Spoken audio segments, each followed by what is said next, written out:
Bonjour et bienvenue à un nouvel épisode de Pause Panda, le balado au sujet du TDAH. Aujourd'hui, on mélange deux sujets très importants et très interreliés, qui est le TDAH et la dépendance. Alors, j'ai avec moi aujourd'hui Mélanie, Justin et Ariane, et j'aimerais ça faire un petit tour de table là, pour que vous vous présentiez. Alors, allez-y. Bien, bonjour, je m'appelle Mélanie Laroche, je suis coordonnatrice des services en dépendance jeunesse au CIS des Laurentides.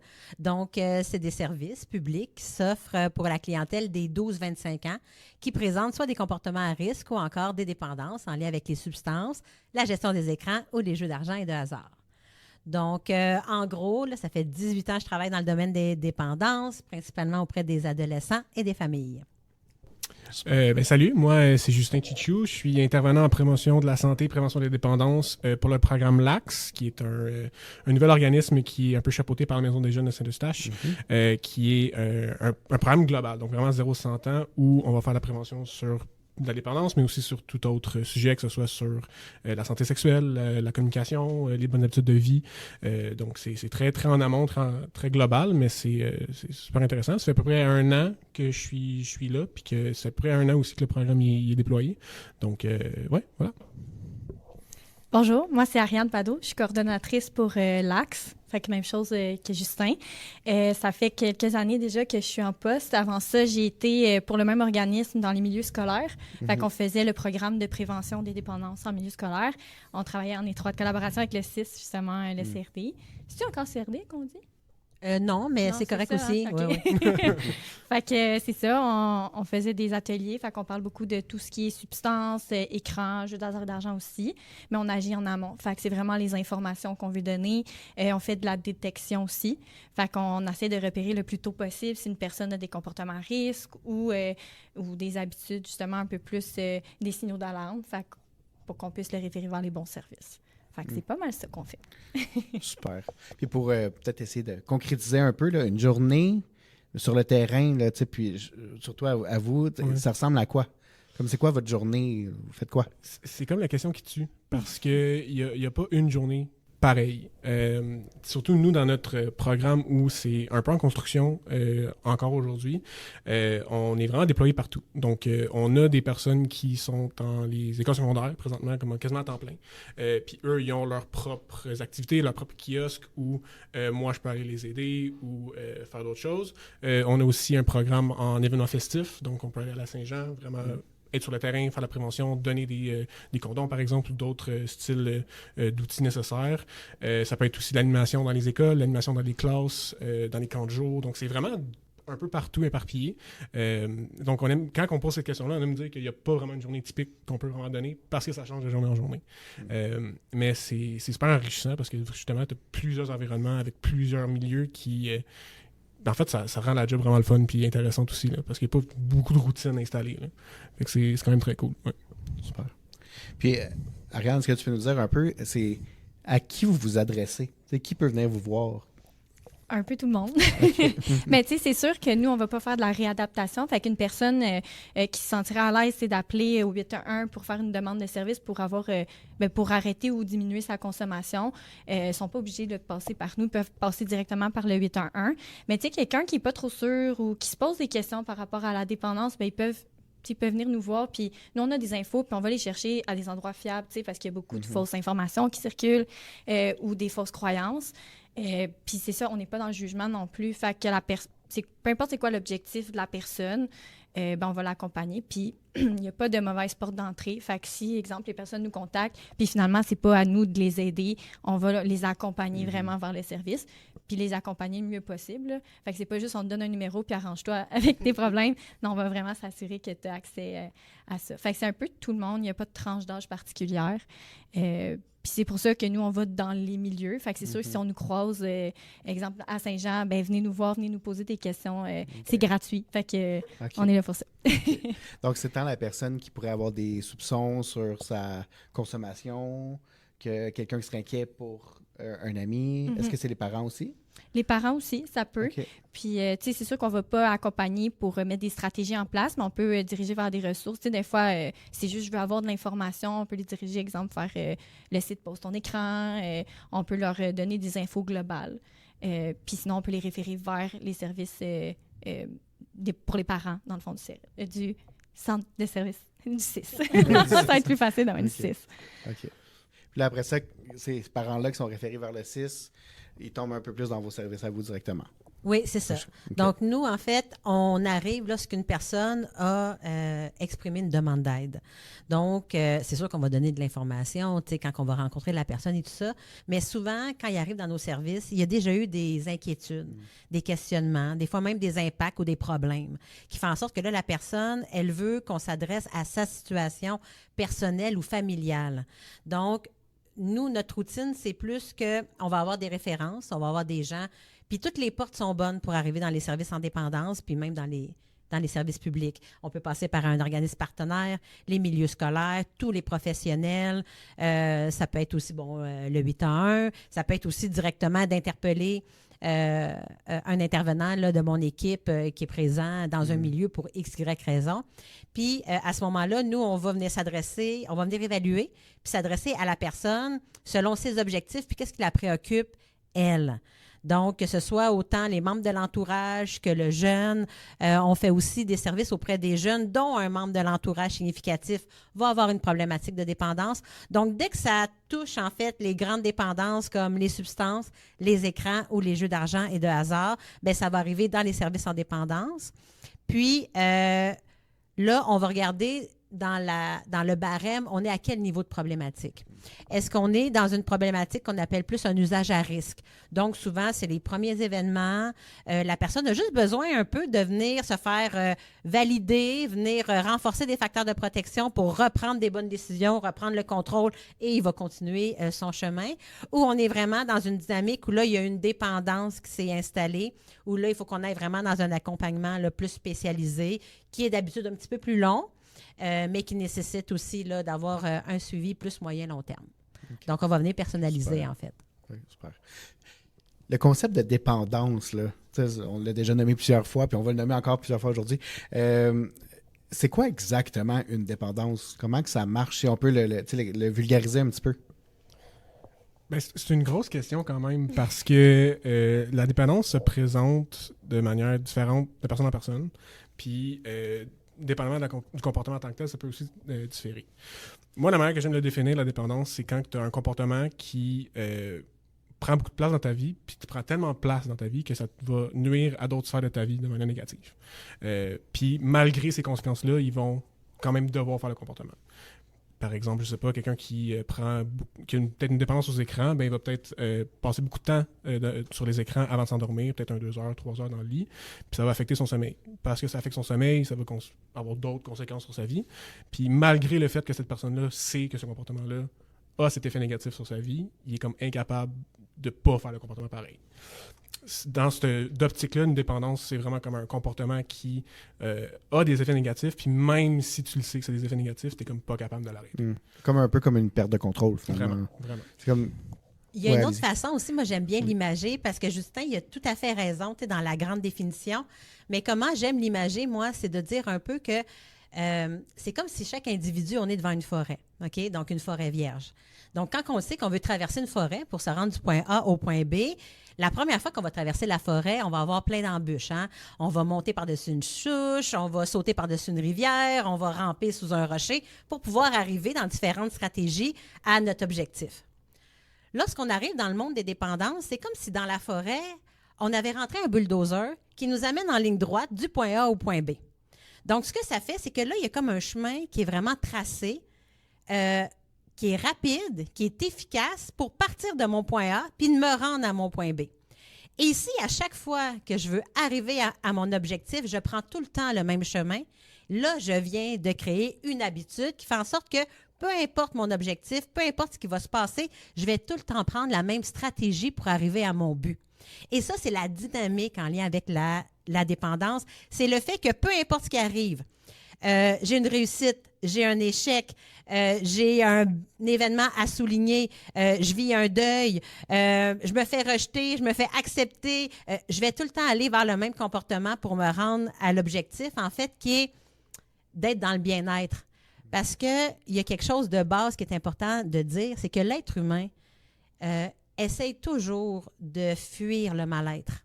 Donc, Lorsque j'ai trouvé une stratégie rapide, facile et efficace pour arriver à mon objectif et que cette stratégie-là, je la prends à toutes les sauces, et là, je viens de développer mon cycle de la dépendance, donc mon cycle de la solitude, qui fait en sorte que je vais tout le temps aller vers le même comportement pour pouvoir arriver à ce bien-être-là.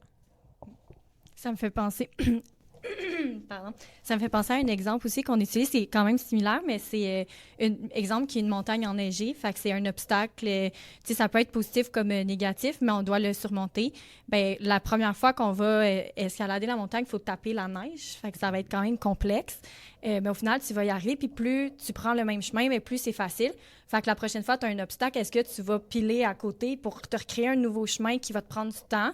Non, tu vas prendre, même ton cerveau va le faire inconsciemment, tu vas prendre le chemin qui est déjà tapé. Fait que c'est ça l'habitude, dans le fond. Fait que quand on utilise les dépendances, la consommation ou l'utilisation des écrans pour, exemple, gérer une situation problématique, sur le coup, ça se peut que ça fonctionne, mais après, ça devient un réflexe. Puis après, c'est dur d'en trouver d'autres. Puis au contraire, des fois, on développe un peu moins d'autres skills qu'on peut... pardon, mon anglicisme. D'autres stratégies. Fait que d'autres stratégies, exemple, pour gérer son stress, passer à travers une épreuve, un deuil ou quoi que ce soit. Fait que, tu sais, on a plein de stratégies qu'on développe, mais ça demande du travail puis du temps. Puis des fois, il faut taper à la neige longtemps avant que ça devienne une habitude versus la substance, justement, que ça fait un chemin tracé d'avance. Fait que... Mais ouais. Puis des fois, ça prend beaucoup de travail pour développer des bonnes habitudes tandis que quand on est habitué, j'imagine, de justement consommer un produit puis de se sentir automatiquement mieux, ça versus prendre le temps de faire une démarche en gestion des émotions, puis essayer de se comprendre, puis la charge qui vient avec cette option-là devient, j'imagine, de plus en plus immense aussi. Mm-hmm.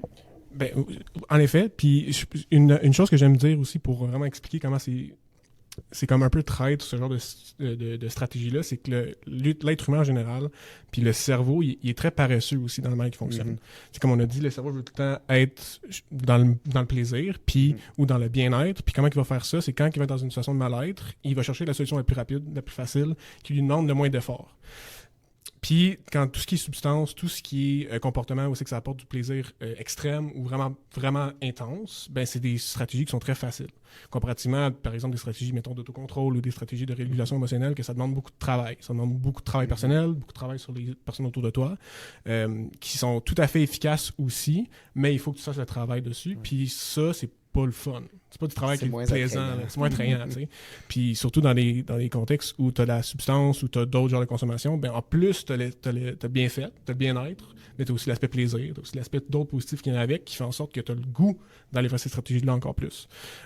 En plus, tu as l'aspect de l'habitude, fait que c'est comme un gros cercle vicieux, où c'est que c'est comme quasiment forcé pour toi de prendre ces solutions-là parce que les autres solutions ont l'air tellement plus grosses, tellement plus difficiles à entreprendre, que c'est comme, dans ta tête, tu es poussé à prendre cette solution-là. Puis des fois, on a l'impression aussi que les autres stratégies ne fonctionnent pas, mais c'est parce qu'on ne les a pas pratiquées aussi. Fait que, tu sais, souvent, je le compare assez... Si on me demande, là, de faire un backflip, je ne serais pas capable, je me casse le cou, c'est sûr. Pourquoi? Parce que je ne me suis pas entraînée pour ça, là, clairement. Fait que là, on est en situation, on est dans un podcast, tu me demandes de faire un backflip, je ne serais pas capable. Mais si, au contraire, tu me dis comme... prochaine fois qu'il va y avoir un podcast, on va te demander de faire un backflip, il va falloir que je m'entraîne.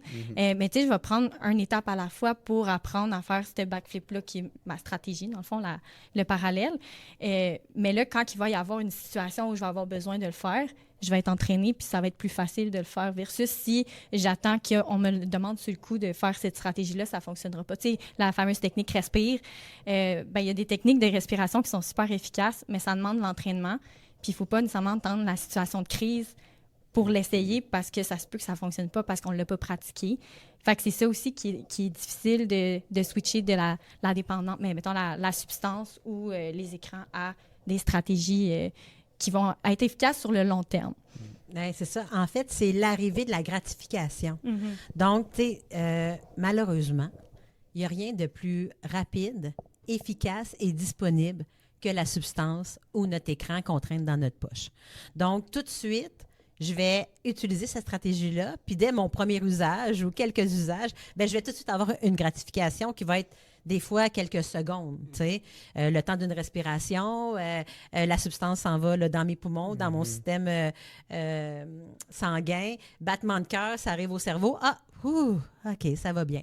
Tandis que quand on s'en va dans des stratégies où est-ce que qui vont être plus gagnantes, mais que la gratification est plus à moyen-long terme, bien souvent, ça prend vraiment un entourage supportant. Des fois, ça prend de l'aide professionnelle. Des fois, ça prend vraiment une réelle volonté, mais plus que de la volonté, même une persévérance dans le temps. Et ça, malheureusement, ben, à l'adolescence, souvent, la patience et la persévérance dans le temps, face à une gratification immédiate, ben, dans la balance, des fois, ben, ça gagne pas.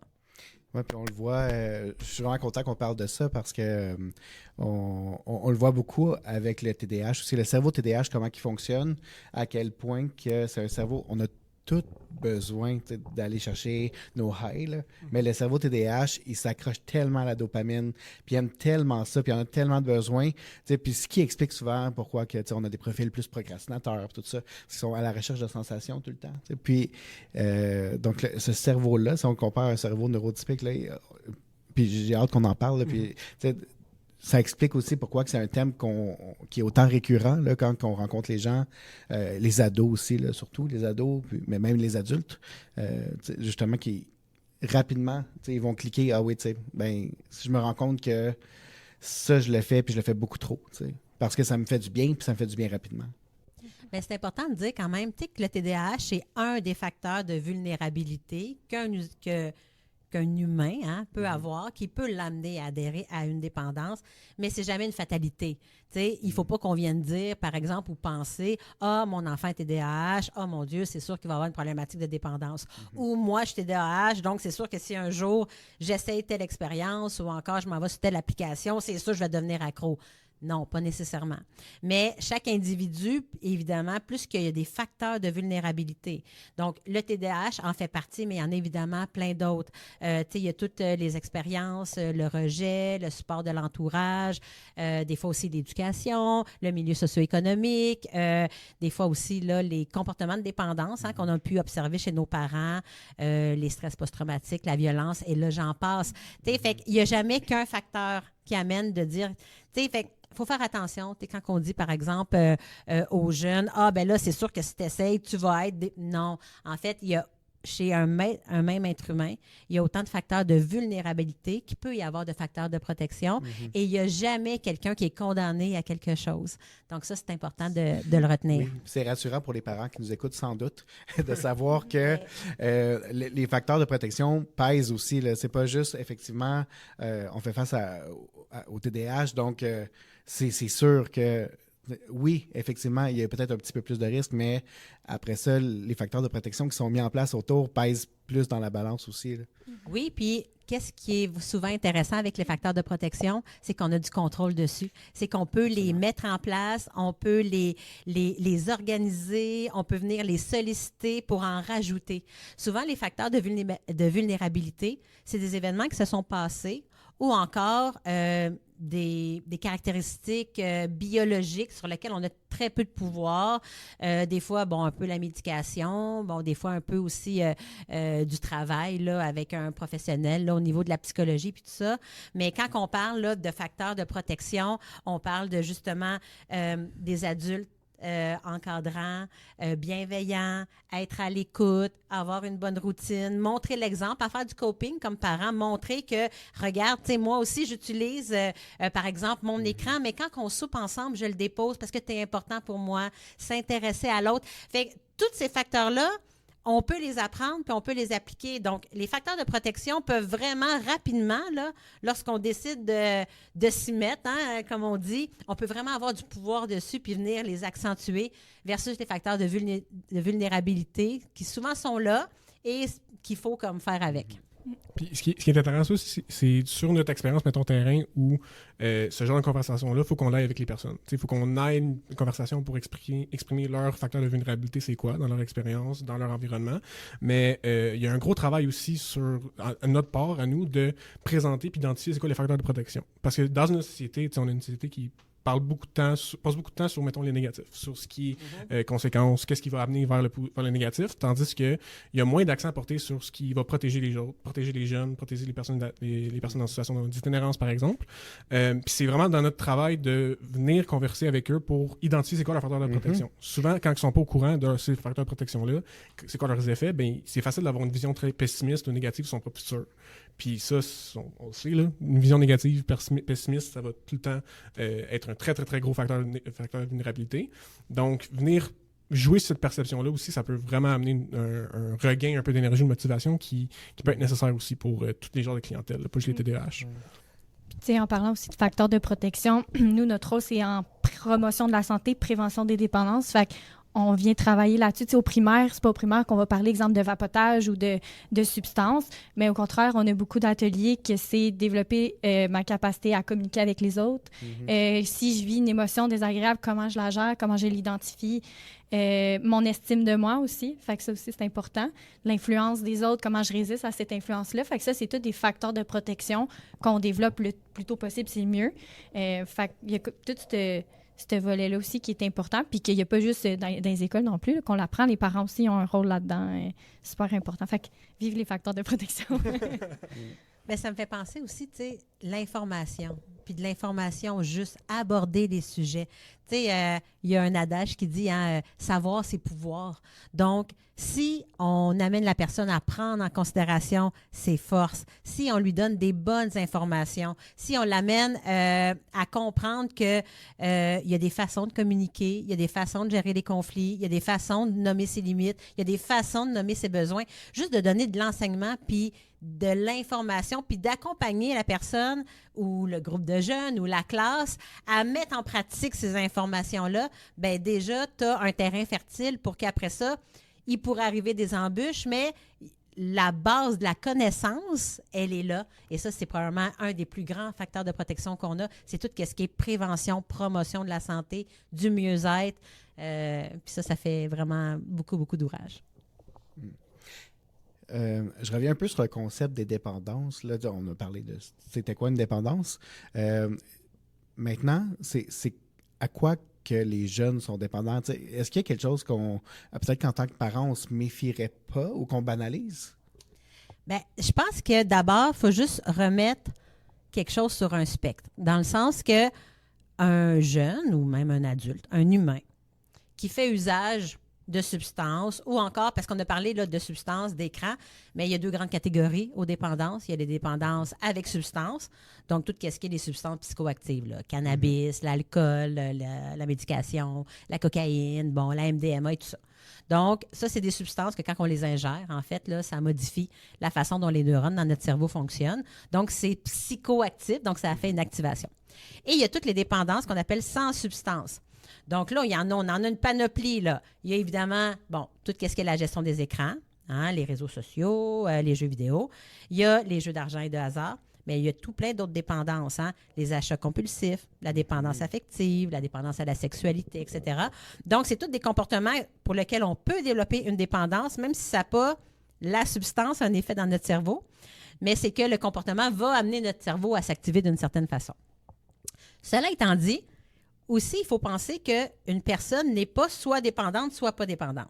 OK? Il y a tout un grand spectre, en fait, qui va de l'abstinence à la dépendance problématique là, qui est dans l'autre spectre. Et un même individu peut se promener, en fait, sur ce spectre-là, selon différentes périodes de sa vie, même des fois durant une même semaine ou selon ce qui arrive dans son quotidien. Donc, il faut voir ça plus au niveau de... Est-ce que là, mon jeune, son comportement, aujourd'hui, à ce moment-là, ou cette semaine, est-ce que ça y a amené des impacts? Est-ce que c'est un usage à risque? Mais est-ce que c'était peut-être aussi un usage bénéfice dans telle situation? Est-ce qu'il y a d'autres situations ou d'autres contextes où est-ce qu'il est abstinent de cet usage-là? Et est-ce qu'il y a aussi des événements puis des circonstances qui fait que là, ça tombe dans le problématique? Et il faut vraiment voir le jeune sur quelque chose de dynamique. L'être humain, on est tous dynamiques, puis la dépendance, c'est un peu comme mon énergie. Hein? Donc, des fois, moi, je peux être quelqu'un le matin, je suis très énergique le matin. Bien, le soir, je peux être pas mal plus tranquille. Bien, quelqu'un dans sa dynamique de dépendance peut être, par exemple, beaucoup plus actif la fin de semaine, beaucoup plus actif pendant les vacances, beaucoup plus actif le soir et l'être moins à d'autres moments. Et on va venir voir vraiment là, la dynamique au niveau du comportement. Fait qu'il ne faut pas voir la dépendance comme quelque chose de dichotomique. Tu l'es ou tu ne l'es pas. C'est pas ça. Il y a des moments, c'est un continuum, puis il y a des moments où ça va être plus problématique, il y a des moments où ça va être à risque, puis il y a des moments que ça peut être même bénéfique ou encore que la problématique n'est pas présente du tout. Puis si on avait à identifier, mettons, une tendance, quelque chose qui est vraiment plus présent, surtout dans mon contexte où moi j'ai plus affaire à des personnes en bas de l'âge secondaire, donc mettons primaire et peut-être même plus bas, nous, ce qu'on remarque beaucoup, c'est bien sûr les écrans. Les écrans prennent beaucoup plus de place, puis je pense qu'une grande majorité d'une raison pourquoi, c'est un peu l'éducation parentale, où les parents de la génération plus jeune, c'est des personnes qui ont grandi eux aussi avec les écrans, puis ils voient ça comme un peu quelque chose de peut-être plus banal que c'est en réalité. Donc, je remarque beaucoup d'enfants qui viennent me voir après des ateliers ou des choses comme ça, qui vont me poser des questions sur les écrans, sur c'est quoi avoir une consommation appropriée des écrans ou les usages d'Internet, les réseaux sociaux, tout ce genre de domaine lié à l'Internet qui prend beaucoup de place chez les jeunes, en tout cas les jeunes plus bas âge. Ils sont capables de se poser la question puis de venir te voir après. Ils sont capables de se poser... Du haut de ses 8 ans, mettons, de faire comme je me pose des questions sur ma consommation. Surprenamment, oui. Ils se posent des questions sur leur consommation, mais sur la consommation des parents. Parce que, comme on l'a dit, les parents, c'est un guide. C'est les enfants qui vont se faire éduquer par leurs parents vont utiliser leurs parents comme guide de savoir comment je dois agir dans la vie. Puis s'ils voient leurs parents qui ont certains comportements, ben généralement, ils n'ont pas peur de venir me poser des questions pour savoir si c'est correct, si c'est pas correct, qu'est-ce qu'ils devraient faire, qu'est-ce qu'ils ne devraient pas faire. Parce que ils savent aussi que ça a des effets néfastes. Puis c'est quand même intéressant de voir que il y a ce genre un peu de curiosité sur les écrans, ils peuvent m'affecter comment. Surtout dans un monde où c'est que les technologies sont en expansion énorme. Ils voient un peu un peu la wave passer, puis ils se disent « OK, il faut quand même que je me prépare quand même assez tôt, même si c'est des phases aussi, comme c'est des personnes qui vont venir, puis moi, c'est pas de problème, puis c'est normal aussi. Mais il y en a d'autres qui sont vraiment conscients que ça peut être une problématique, puis ils doivent se préparer quand même assez rapidement. Fait que ça, c'est comme une tendance que je vois quand même présent dans mon terrain, mettons, à moi. Je pense que l'enjeu aussi avec les écrans, c'est de l'accessibilité. Dans le sens que les écrans, bien, il y en a à la maison. Il y en a dans ma chambre, il y en a dans ma poche. Et en plus, ben, tu sais, quelque part, l'écran est fourni par la société, il est fourni comme cadeau de grand-maman, il est fourni... Donc, il y a quelque chose de très courant en lien avec les écrans actuellement. Mais je veux juste quand même ramener le fait que les dépendances, c'est des grandes modes. OK? Donc, les comportements de dépendance qui vont émerger dans une société, on les a vus changer selon les politiques, selon les grands courants. Tu sais, je veux dire, si on parle, mettons, là, ben, moi, je suis un peu plus vieille. Toi, c'est peut-être ton arrière-grand-mère, là, mais moi, c'est ma grand-mère. Là. Mais, tu sais, dans le temps des Peace and Love, là, c'était toutes les psychédéliques. Tu sais, après ça, il y a eu vraiment, bon, tout ce qui est la montée de l'alcool. Le cannabis a tout le temps resté quand même, là, une substance en trame de fond. Et il y a quelque chose que notre société a vécu, c'est le confinement. C'est le COVID. Et ce que ça fait, entre autres, ça, c'est que là, tout le monde s'est mis à être isolé chez soi. Et la façon de se divertir, la façon de communiquer, même la façon de travailler, c'était vis-à-vis l'écran, le télétravail, les télécommunications. Donc, on vit ce courant-là actuellement qui, je crois, comme tous les autres courants, mode en dépendance, va finir par s'essouffler. Parce que chaque fois qu'il arrive quelque chose de nouveau, l'être humain est curieux. Il s'en va là-dedans et tout ça. Mais après un certain temps, il y a quand même tout le temps des humains, des équipes de chercheurs, des étudiants qui vont comme « OK, attends une minute. Là, il y a quelque chose qui est en train de se produire, puis on va se questionner, puis on va s'adresser. » Puis on le voit déjà, là, qu'on commence à penser à comment est-ce qu'on éduque, comment est-ce qu'on encadre, comment est-ce qu'on protège les jeunes en lien avec les écrans. Mais la vision est tout à fait vraie parce que selon les dernières études, en fait, les jeunes qui ont une qui ont des comportements à risque en lien avec les écrans, c'est quand même 17% des jeunes. Donc, mettons qu'on arrondit à 20, là, c'est 1 jeune sur 5 qui va avoir un usage d'écran, qui va amener des impacts, donc qui va avoir un usage à risque. C'est sûr que quand on arrive au niveau des dépendances, là, le chiffre va vraiment diminuer. Là, c'est autour de 2-3%. C'est à peu près équivalent avec le cannabis. Mais les jeunes, en fait, qui vont avoir des comportements à risque en lien avec le cannabis, on est autour de 3%. Donc, vraiment, si on fait le parallèle avec les écrans, qui est plus autour de 17%, on voit vraiment que c'est la grande tendance actuellement là, en lien avec les comportements de dépendance. Puis c'est quand qu'on doit venir chercher de l'aide? Tantôt, on parlait du continuum. Puis là, je pense, entre autres, un parent d'un ado. Le parent de l'ado là, qui voit que soit son ado est à risque ou dépendant, est-ce que c'est plus... Est-ce qu'il attend qu'il soit à la fin du continuum? En fait, il faudrait le moins attendre possible. Parce que moi, tu sais, comme tantôt, on le dit, hein, c'est un chemin qu'on vient taper. Donc, plus qu'on laisse quelque part, hein, plus qu'on hésite, plus qu'on n'ose pas, plus qu'on est gêné, plus tout ça, bien, plus que jour après jour, en fait, notre adolescent va venir taper sa trail. Hein? Donc, il va utiliser la stratégie pour décompresser après l'école, après des conflits, pour se faire des amis. Mettons, il va tout le temps aller vers la même stratégie, mettons, jouer aux jeux vidéo ou aller sur les réseaux sociaux. Donc, en fait, dès que, comme parents, on a un questionnement, on devrait tout de suite aller vers les organismes jeunesse, aller vers tel jeune, la ligne parents, les maisons des jeunes, les maisons de la famille, puis tout de suite aller chercher de l'information pour savoir si c'est-tu inquiétant? T'sais, en fait, c'est-tu vraiment inquiétant? C'est-tu normal que moi, ça me dérange? En fait, je pense que c'est ça. Dès que, comme parent, votre adolescent ou votre enfant a un comportement que vous vous questionnez ou qui vous dérange, bien, je pense que c'est déjà là qu'on devrait aller chercher de l'information puis aller chercher de l'aide. Ouais, le plus tôt, c'est mieux, mais il n'est jamais trop tard non plus. Fait que, il y a des services, je trouve, ben, on est chanceux quand même. Ici, on a des services sur tout le continuum. Fait que, autant dès les premiers signes que quelqu'un, justement, qui est très, déjà très ancré dans ses habitudes de consommation ou d'utilisation des écrans. Fait que, il n'est jamais trop tard, mais le plus tôt, c'est l'idéal. Ouais. Je voulais aller ailleurs, mais j'oublie. Ça va peut-être revenir. Ça arrive, oui.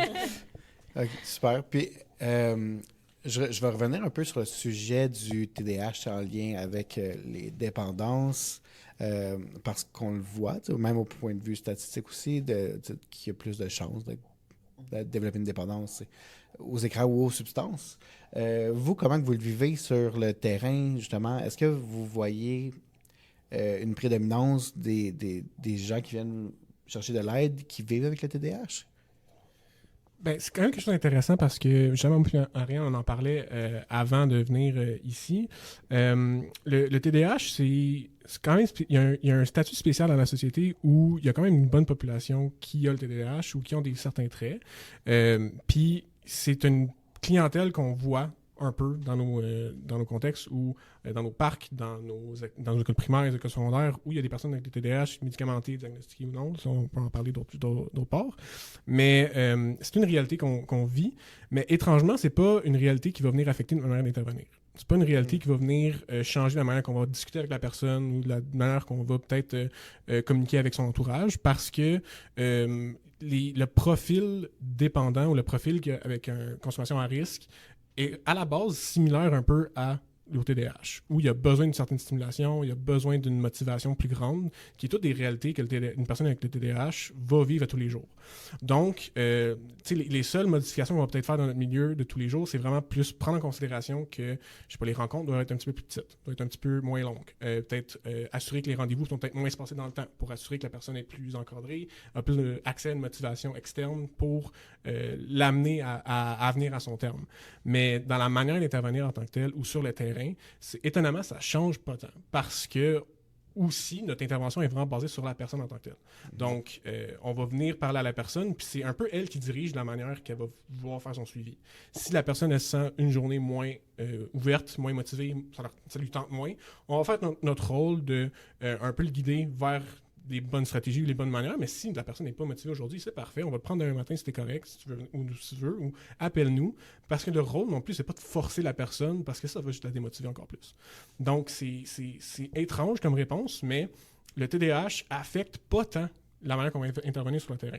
Maintenant, côté institutionnel, je ne sais pas s'il y a quelque chose de différent, mais sur notre réalité, c'est pas quelque chose qu'on va vraiment comme surligner dans son dossier ou c'est quelque chose qu'on va parler dans nos rencontres d'équipe, comme quoi il y a une personne TDAH, on doit le prendre d'une certaine manière parce que tout le monde a ses problèmes, tout le monde a ses manières d'interagir, fait que c'est important de juste prendre la personne comme elle est. Ouais, puis tu sais, oui, on a des jeunes qui ont été TDAH qui viennent nous voir, puis c'est un facteur, ça reste un facteur de risque, mais il y a aussi des jeunes qui ont tout plein d'autres enjeux, fait que des fois, c'est même plusieurs enjeux en même, mais dans un seul, fait que vie d'anxiété, des fois, c'est anxiété TDAH plus trait TPL, tu sais, fait qu'il y en a de toutes sortes, puis au final, c'est tout revient à la gestion des émotions, la capacité d'autocontrôle. Fait que je pense qu'il n'y a pas des traits typiques que on voit vraiment, vraiment plus de TDAH. Mais, par exemple, nos jeunes, bien, ça, c'est en maison de jeunes, souvent. Nos jeunes qui ont un TDAH, par exemple, ce que j'ai remarqué, c'est beaucoup le temps d'écran le soir. Fait que se coucher tard, mais en même temps, il y a beaucoup de jeunes là, qui se couchent très tard. Mais je sais que ça, c'est quelque chose qui revient quand même. Fait que la capacité de se mettre comme un frein. Mais en même temps, j'ai passé dans des classes, j'ai donné cet atelier-là dans toutes les classes du secondaire d'une école. Puis je posais la question comme à quelle heure ils se couchaient généralement. Puis c'était plus que la moitié des classes, des jeunes dans la classe qui levaient la main pour dire qu'ils ont de la difficulté à se coucher parce qu'ils sont sur leur selle. Oui. Fait qu'au final, là-dedans, oui, il y en a qui ont un TDAH, mais les autres, pas nécessairement. C'est intéressant parce que ça peut... Puis on va peut-être... En fait, on va aborder l'automédication tantôt, mais étant donné le portrait, avec, par exemple, si on prend un symptôme d'hyperactivité mentale, on retarde déjà l'heure d'endormissement chez le jeune qui vit avec le TDAH. Donc, à ce moment-là, prévenir l'utilisation plus problématique du cellulaire ou que, mettons, l'ado se dit « Ah ben tant qu'elle va dormir, je vais passer du temps plus sur les réseaux. » Puis là, ben, ça vient nourrir un peu la problématique aussi à ce sens-là. C'est tant qu'à m'endormir tard aussi, je m'endors pas. Et puis ça, je l'entends souvent, là, des jeunes qui me disent ah ben, moi, si je scrolle pas sur mon téléphone là, pendant comme une bonne heure, je m'endors pas. Fait que tant qu'à perdre mon temps, ben, je scroll. Ouais, ça revient à des stratégies d'adaptation, fait que, qui sont efficaces ou non. Il y en a, honnêtement, des jeunes qui scrollent sur leur sel puis ils n'ont pas de difficulté à s'endormir. Puis il y en a d'autres que, je scrolle sur mon sel puis finalement, il est 4 heures du matin. Parce que tout le temps, en fait, il y a tout le temps plusieurs facteurs. Même au niveau là, du suivi spécialisé ou spécifique à la dépendance, on n'a pas une prédominance de jeunes avec un TDAH versus, mettons, des jeunes qui peuvent avoir de l'anxiété sociale, des affects dépressifs, peu importe. Ce qu'il faut vraiment voir, c'est tous les facteurs biopsychosociaux. Donc, en fait, il y a le TDAH est une partie du bio, la façon dont le corps, le cerveau fonctionne. Mais il va avoir aussi toute ma perception du monde. Il va avoir aussi tout l'environnement où est-ce que je suis, les valeurs qu'on m'a données, les parents que l'on a, les informations qu'on m'a données, les gens autour de nous. Fait que c'est pas une prédominance, puis non, on ne va pas venir souligner « Oh mon Dieu, TDAH », pas du tout. C'est qu'on va vraiment, puis je suis très d'accord, on va regarder c'est quoi les facteurs que la personne reconnaît, qu'elle doit travailler ou qu'elle doit aborder. Parce que c'est ces facteurs-là qui la dérangent.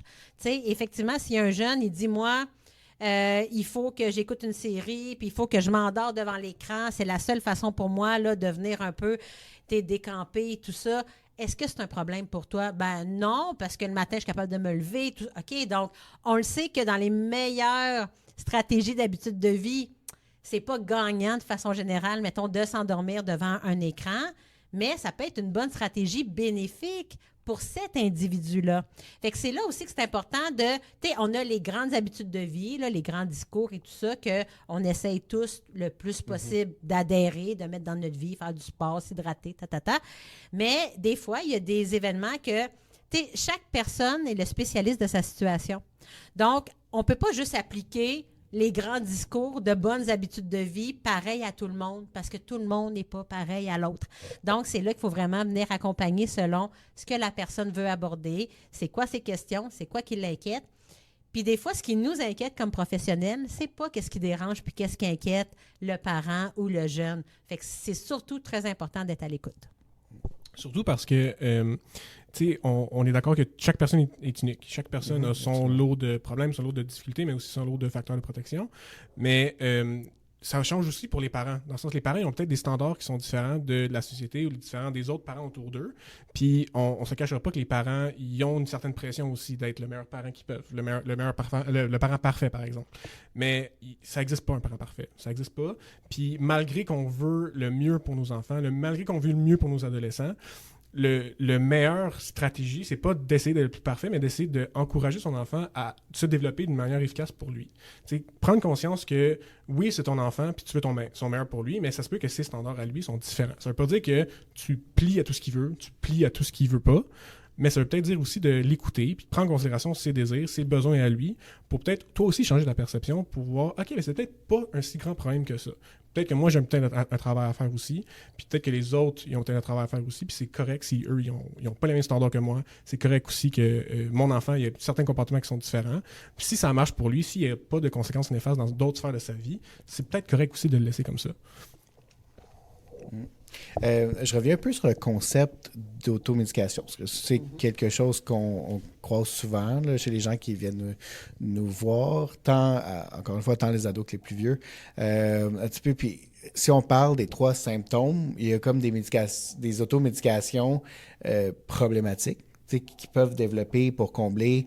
Tant un jeune qui est inattentif, par exemple, va me dire « Ah ben moi, si je prends au moins 3 boissons énergisantes par jour, parce que sinon, je sens que je suis pas assez comme concentré à l'école. » Au contraire, il y a le jeune qui est comme « Hey, moi, je pète des coches si je prends pas mon petit joint le matin. » Puis c'est ça qui vient vraiment calmer les symptômes d'impulsivité. Fait que j'en ai besoin.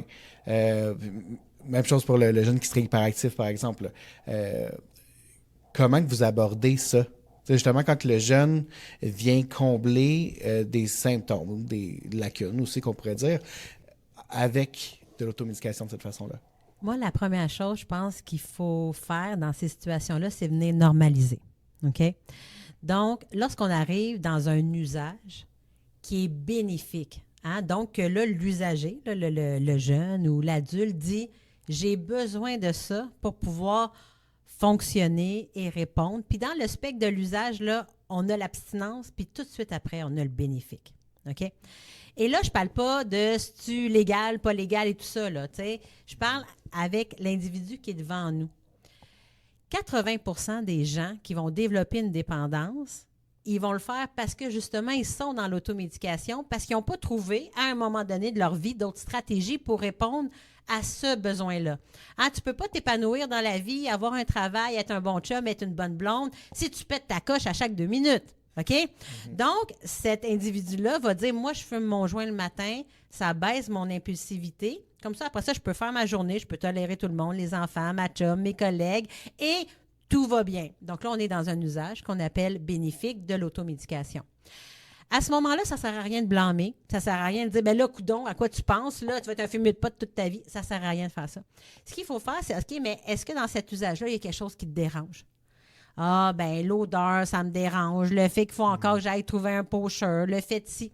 Comment je peux t'aider à venir substituer pour que ton usage soit bénéfique, donc que tu gardes ton équilibre, mais que là, les éléments qui te dérangent dans cette stratégie-là, on vient de les réduire. Donc là, on parle d'une approche de réduction des méfaits ou de réduction des risques. S'il dit, ben écoute, moi, à chaque fois que je prends du cannabis, je le pogne chez le pocheur, je ne sais jamais trop combien de THC, des fois il est bon, des fois il n'est pas bon, ben, on peut regarder des stratégies pour voir, OK, mais est-ce que du cannabis médical, est-ce qu'il y a un approvisionnement à la SQDC, est-ce qu'il y a d'autres stratégies qui peuvent... Parce que la personne, quelque part, elle a trouvé une bonne stratégie pour elle, qui lui fait du bien, qui est ça fonctionne. Mais si t'en parles, ou là, si, il y a comme quelque chose probablement là-dedans qui lui plaît pas tout à fait. Donc là, c'est là qu'il faut qu'on aille dans l'accompagnement pour dire, OK, mais comment ça pourrait être optimiser ta stratégie? Puis c'est là qu'on s'en va dans la réduction des méfaits, la réduction des risques ou la substitution, etc. Puis c'est intéressant aussi parce que ça touche un concept qui est souvent oublié, je pense, dans la société où un comportement a toujours une fonction. Dans le sens que tu ne fais pas un comportement juste pour les effets négatifs. Que ce soit la consommation de substances, que ce soit la consommation de pornographie, que ce soit la consommation des écrans, il y a tout le temps un aspect positif à ça. Il y a une raison pourquoi la personne le fait.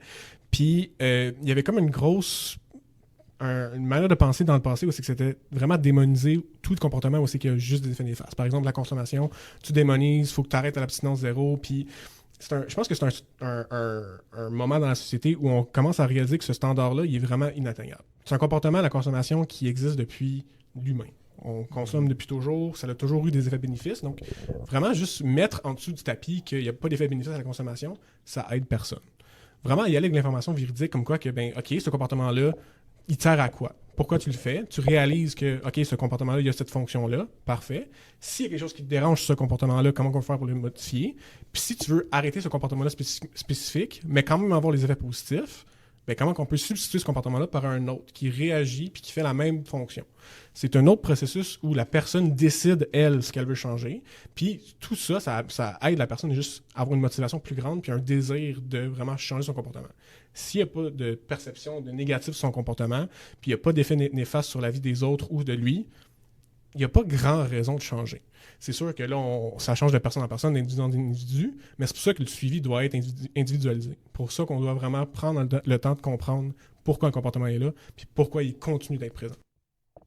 Puis c'est important aussi de prendre en considération que lorsqu'on dit à quelqu'un d'arrêter un comportement, on crée du vide. Donc, tu sais, souvent, on entend là, les parents dire « Coudonc, moi, j'aimerais ça qu'il lâche son maudit écran, puis que là, il arrête d'être sur ses maudits jeux vidéo. » Puis, d'accord, qu'est-ce qu'on propose en échange? Tu sais, fait que, qu'est-ce qu'on va faire? Parce que tu peux pas juste dire à un enfant de 8, 9, 10 ans, 12 ans, 16 ans, « Arrête de faire ça. Fais rien. » Ben non, ça marche pas. OK, l'être humain déteste l'ennui. Faites juste penser quand vous êtes dans une salle d'attente.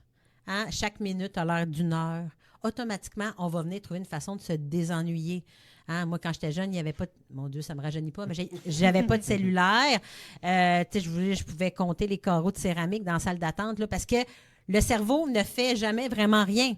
Donc, la première stratégie, c'est de dire, OK, quand tu fais tel comportement, ça répond à quel besoin, ça a quelle fonction?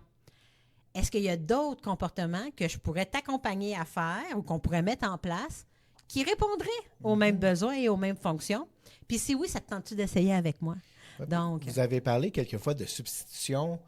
Avec quoi, justement, qu'est-ce qu'on propose? C'est comment qu'on vient changer cette habitude-là? Tu sais, vers quoi? Par exemple, on va prendre pour acquis qu'un jeune est tanné, mettons, de sa consommation, ou que ça l'inquiète, ou qu'il est prêt à un changement. Vers quoi qu'on l'amène à substituer? En tout cas, dans mon terrain, dans ma cour de travail, c'est vraiment un aspect où c'est vraiment une construction entre moi et la personne. Dans le sens où il y a plusieurs stratégies qui sont présentes dans la société. Ça peut être prendre une marche, ça peut être trouver une activité sportive, ça peut être aller voir ses amis, ça peut être plein de choses. Mais il y a certaines de ces stratégies qui vont fonctionner pour d'autres, puis d'autres qui ne fonctionneront pas. Qu'est-ce qu'on va faire, nous, c'est en construction avec la personne, aller en exploration sur certaines stratégies pour voir s'ils fonctionnent ou s'ils ne fonctionnent pas. Comme ça, la personne, si elle trouve certaines stratégies qui fonctionnent, mais elle peut la mettre dans sa boîte à outils. Puis, si jamais il arrive d'autres instances où il y a un effet néfaste, il y a un deuil ou d'autres solutions qui les met en mal-être, bien, à la place de tout le temps tomber sur le chemin battu, nous, on a fait un travail de battre le chemin à côté avec lui, en sport. Puis, avec sa boîte à outils, c'est qu'il a trouvé d'autres solutions, il peut les essayer. S'il marche, parfait, le chemin continue à se battre. S'il ne marche pas, c'est parfait, on sait que ce chemin-là ne fonctionne pas. Donc, on peut viser sur d'autres choses. Donc, c'est encore une fois un travail individualisé où on cherche nos solutions qui fonctionnent pour nous. Ça ne veut pas dire que les solutions vont marcher pour tout le monde, mais ça veut dire qu'il y a des solutions qui sont présentes pareil. Puis souvent, tu sais, chaque jeune, il y a déjà des stratégies. C'est juste, des fois, c'est tellement un réflexe, cette stratégie-là, qu'on ne le remarque pas ou on ne va pas l'exploiter dans d'autres situations. Fait que des fois, c'est juste d'essayer d'explorer puis de relever cette stratégie-là que la personne la maîtrise déjà, tu sais. Fait qu'exemple, souvent, j'ai beaucoup de jeunes qui vont me dire moi, je vais marcher quand je suis trop en colère, mettons. Ils disent avec d'autres mots, là. Mais tu sais, quand je suis trop en colère, je m'en vais marcher, puis ça me fait du bien. OK, puis quand tu ressens du stress puis de l'anxiété, ton réflexe, on va dire, ça va être de consommer ou d'aller ses écrans. Mais est-ce que tu serais ouvert à le laisser? Parce que ça fonctionne pour la colère. Peut-être que ça... Puis finalement, ben ça fonctionne super bien. Fait que je vais marcher. Peut-être qu'ils vont consommer quand même, mais au moins, ils développent ce réflexe-là puis cette habitude-là. Fait que c'est gagnant. Fait que la prochaine fois qu'ils vivent du stress, ben, ils peuvent se sentir à l'aise d'aller marcher, par exemple. Fait que, tu sais, ils ont vraiment toutes des très bonnes stratégies qui sont déjà en place. C'est juste des appliquer des fois dans d'autres situations aussi. Puis il n'y a pas de recette toute faite. Non. Ouais. Tu peux pas dire « Ah, t'enlèves Fortnite, tu mets ça pour ça. T'enlèves le cannabis, tu mets ça pour ça. » Ça marche pas comme ça. Tu sais, il faut vraiment voir ça dans différentes perspectives. Souvent, on les amène dans le passé. Donc, avant que tu arrives sur les jeux, avant que tu aies ta console, avant que tu achètes tel jeu, qu'est-ce que tu faisais? OK? Donc, ça, c'est une façon de dire. Parce que c'est bien rare qu'on donne un téléphone à un enfant de 6 mois là, ou d'1 an. Hein? Souvent, c'est comme. Il y avait des intérêts quand il était jeune, il y a des choses qui l'attiraient de façon naturelle. Des fois, c'est de venir connecter à ça. Ensuite, c'est de regarder dans le présent, justement. OK? Donc, c'est de venir voir c'est quoi tes forces. Et là, on s'en va vraiment dans. On sort un peu du côté obscur. Hein? Parce que souvent, les gens qui ont un TDAH ou encore des problématiques en santé mentale, de l'anxiété, de la dépression, ils vont venir se rattacher à ce diagnostic-là. Et là, ils deviennent leur diagnostic. Mais ils ne sont pas juste ça. Ils sont plein d'autres choses. Ce sont des gens qui font rire leurs amis, ce sont des gens qui aiment ça cuisiner des crêpes le matin, ce sont des gens qui aiment les animaux, qui aiment l'art, bon, peu importe. Fait que des fois aussi, c'est d'aller mettre la lumière là-dessus pour venir justement sortir les forces qu'on peut venir globaliser à d'autres choses. Ou encore, on peut les amener plus vers le futur. OK, mettons dans 20 ans, qu'est-ce que tu aimerais, plus tard, souvent on dit ça, qu'est-ce que tu aimerais faire plus tard, mais comment tu te vois plus tard, dans 20 ans, qu'est-ce que tu aimerais faire? Quelle habileté tu aimerais avoir? Quel intérêt est-ce que tu aimerais développer? Moi, j'aimerais ça avoir une écurie. Moi, j'aimerais ça faire du dessin, de l'infographie. Moi, OK, bien, qu'est-ce qu'on peut faire maintenant pour te rapprocher de ça? Donc, ça, c'est 3 voies qu'on peut venir parler avec le jeune ou avec l'adulte pour dire qu'est-ce qu'on pourrait venir modifier doucement pour t'amener tranquillement à justement taper un petit peu plus la trail à côté de ce que actuellement tu fais, mais qui pourrait aussi t'amener une satisfaction puis une gratification. Je tiens à mentionner aussi que, tu sais, on en parle, puis c'est vraiment facile d'en parler, mais c'est pas un processus qui est linéaire. Donc, vraiment, le processus de substitution, si c'est ça que tu cherches à faire, attends-toi pas d'avoir une étape 1, 2, 3, 4, 5, puis t'arrives à ton objectif. C'est pas comme ça que ça fonctionne. Il n'y a rien dans la vie qui fonctionne comme ça. Tu vas faire un pas vers l'avant, ça se peut que tu retournes en arrière par 2. Ça se peut que tu fasses 4 pas vers l'avant, tu étais rendu quasiment au-dessus que tu voulais, puis là, tu retombes à 0. Ça se peut. C'est un processus qui est normal aussi. C'est pas quelque chose que tu dois te rebattre non plus. Si t'es pas capable de le faire d'un coup, parce que la vie, c'est pas quelque chose qui se fait d'un coup. Donc, tu dois vraiment prendre le temps. C'est pour ça que tu dois avoir un bon encadrement autour de toi aussi, parce que sont là pour te supporter aussi, pour te mentionner que c'est un programme ou quelque chose, un chemin qui est difficile d'atteindre. Fait que juste se le faire dire ou se faire encadrer, ça peut aussi permettre de voir ces embûches-là comme moins des pertes ou des retours vers l'arrière, mais plus comme des obstacles nécessaires au rétablissement ou à la substitution. Puis j'aurais envie de faire un genre de parallèle. C'est sûr qu'il y a des nuances, mais tu sais, la médication pour le TDAH, par exemple, ou pour la dépression, au final, c'est pas non plus une solution magique. Il faut travailler en amont. Fait que, tu sais, exemple, une personne qui a un TDAH qui prend sa médication, ça va peut-être l'aider au niveau de sa concentration, mais ça se peut que cette personne-là oublie comme un neurotypique des trucs. Fait qu'il va avoir besoin d'utiliser un agenda pareil. Fait qu'il faut que tu développes ce skill-là en parallèle. Fait que je pense que c'est la même chose aussi avec l'automédication. Au final, ben faut développer autre chose en amont. Puis c'est ça, je dirais la seule nuance, c'est que la médication va être contrôlée puis prescrite par un professionnel de la santé, mais sinon, au final, il faut l'approcher, c'est ça. Il faut l'approcher de la même façon, je pense. Okay. Puis, ben absolument. Donc, absolument. Donc, si je comprends bien, au final, il n'y a pas de recette miracle pour substituer, c'est vraiment d'aller voir c'est quoi le besoin en dessous. Puis, le besoin en dessous, justement, qui se cache en dessous de la consommation, c'est quoi? Puis je sais qu'il n'y en a pas juste un, mais c'est quoi que vous croisez le plus souvent dans votre pratique? Moi, je pense que ça dépend du stade, en fait. C'est très différent. C'est très différent selon l'âge de développement de la personne. Et c'est pas toujours négatif. Puis ça, je trouve ça important de le dire. Parce que souvent, on va entendre des professionnels qui disent « Ah ben là, tu consommes, c'est quoi tes problèmes? » Ben, en fait, non. La plupart des jeunes qui vont expérimenter la consommation, parce qu'il y a à peu près 80% des adolescents qui, durant leur passage au secondaire, vont expérimenter la consommation de substances. OK? Puis je dirais peut-être pas, j'ai pas de chiffre, mais certainement 100% les écrans. Et là, je pense pas me tromper. Là. Ben, peut-être 99,9 s'il y a des collèges sans écran. Là. Mais cela étant dit, OK? Donc, ça fait partie quelque part du processus d'exploration, de définition de soi, de définition par rapport aux autres, où est-ce que je me situe par rapport aux autres, de capacité à mettre ses limites, etc. Donc, souvent, les premières expériences en lien avec la consommation vont être vraiment des besoins humain de l'adolescence. Hein? Me faire accepter, rentrer en relation, peut-être même entrer en relation intime, faire partie d'un gang, bon, etc. Puis même juste apprendre, moi, à me connaître, puis à voir, hey, j'ai vu ça dans un film, moi, ça me fait ça la même affaire, bon, puis tout ça.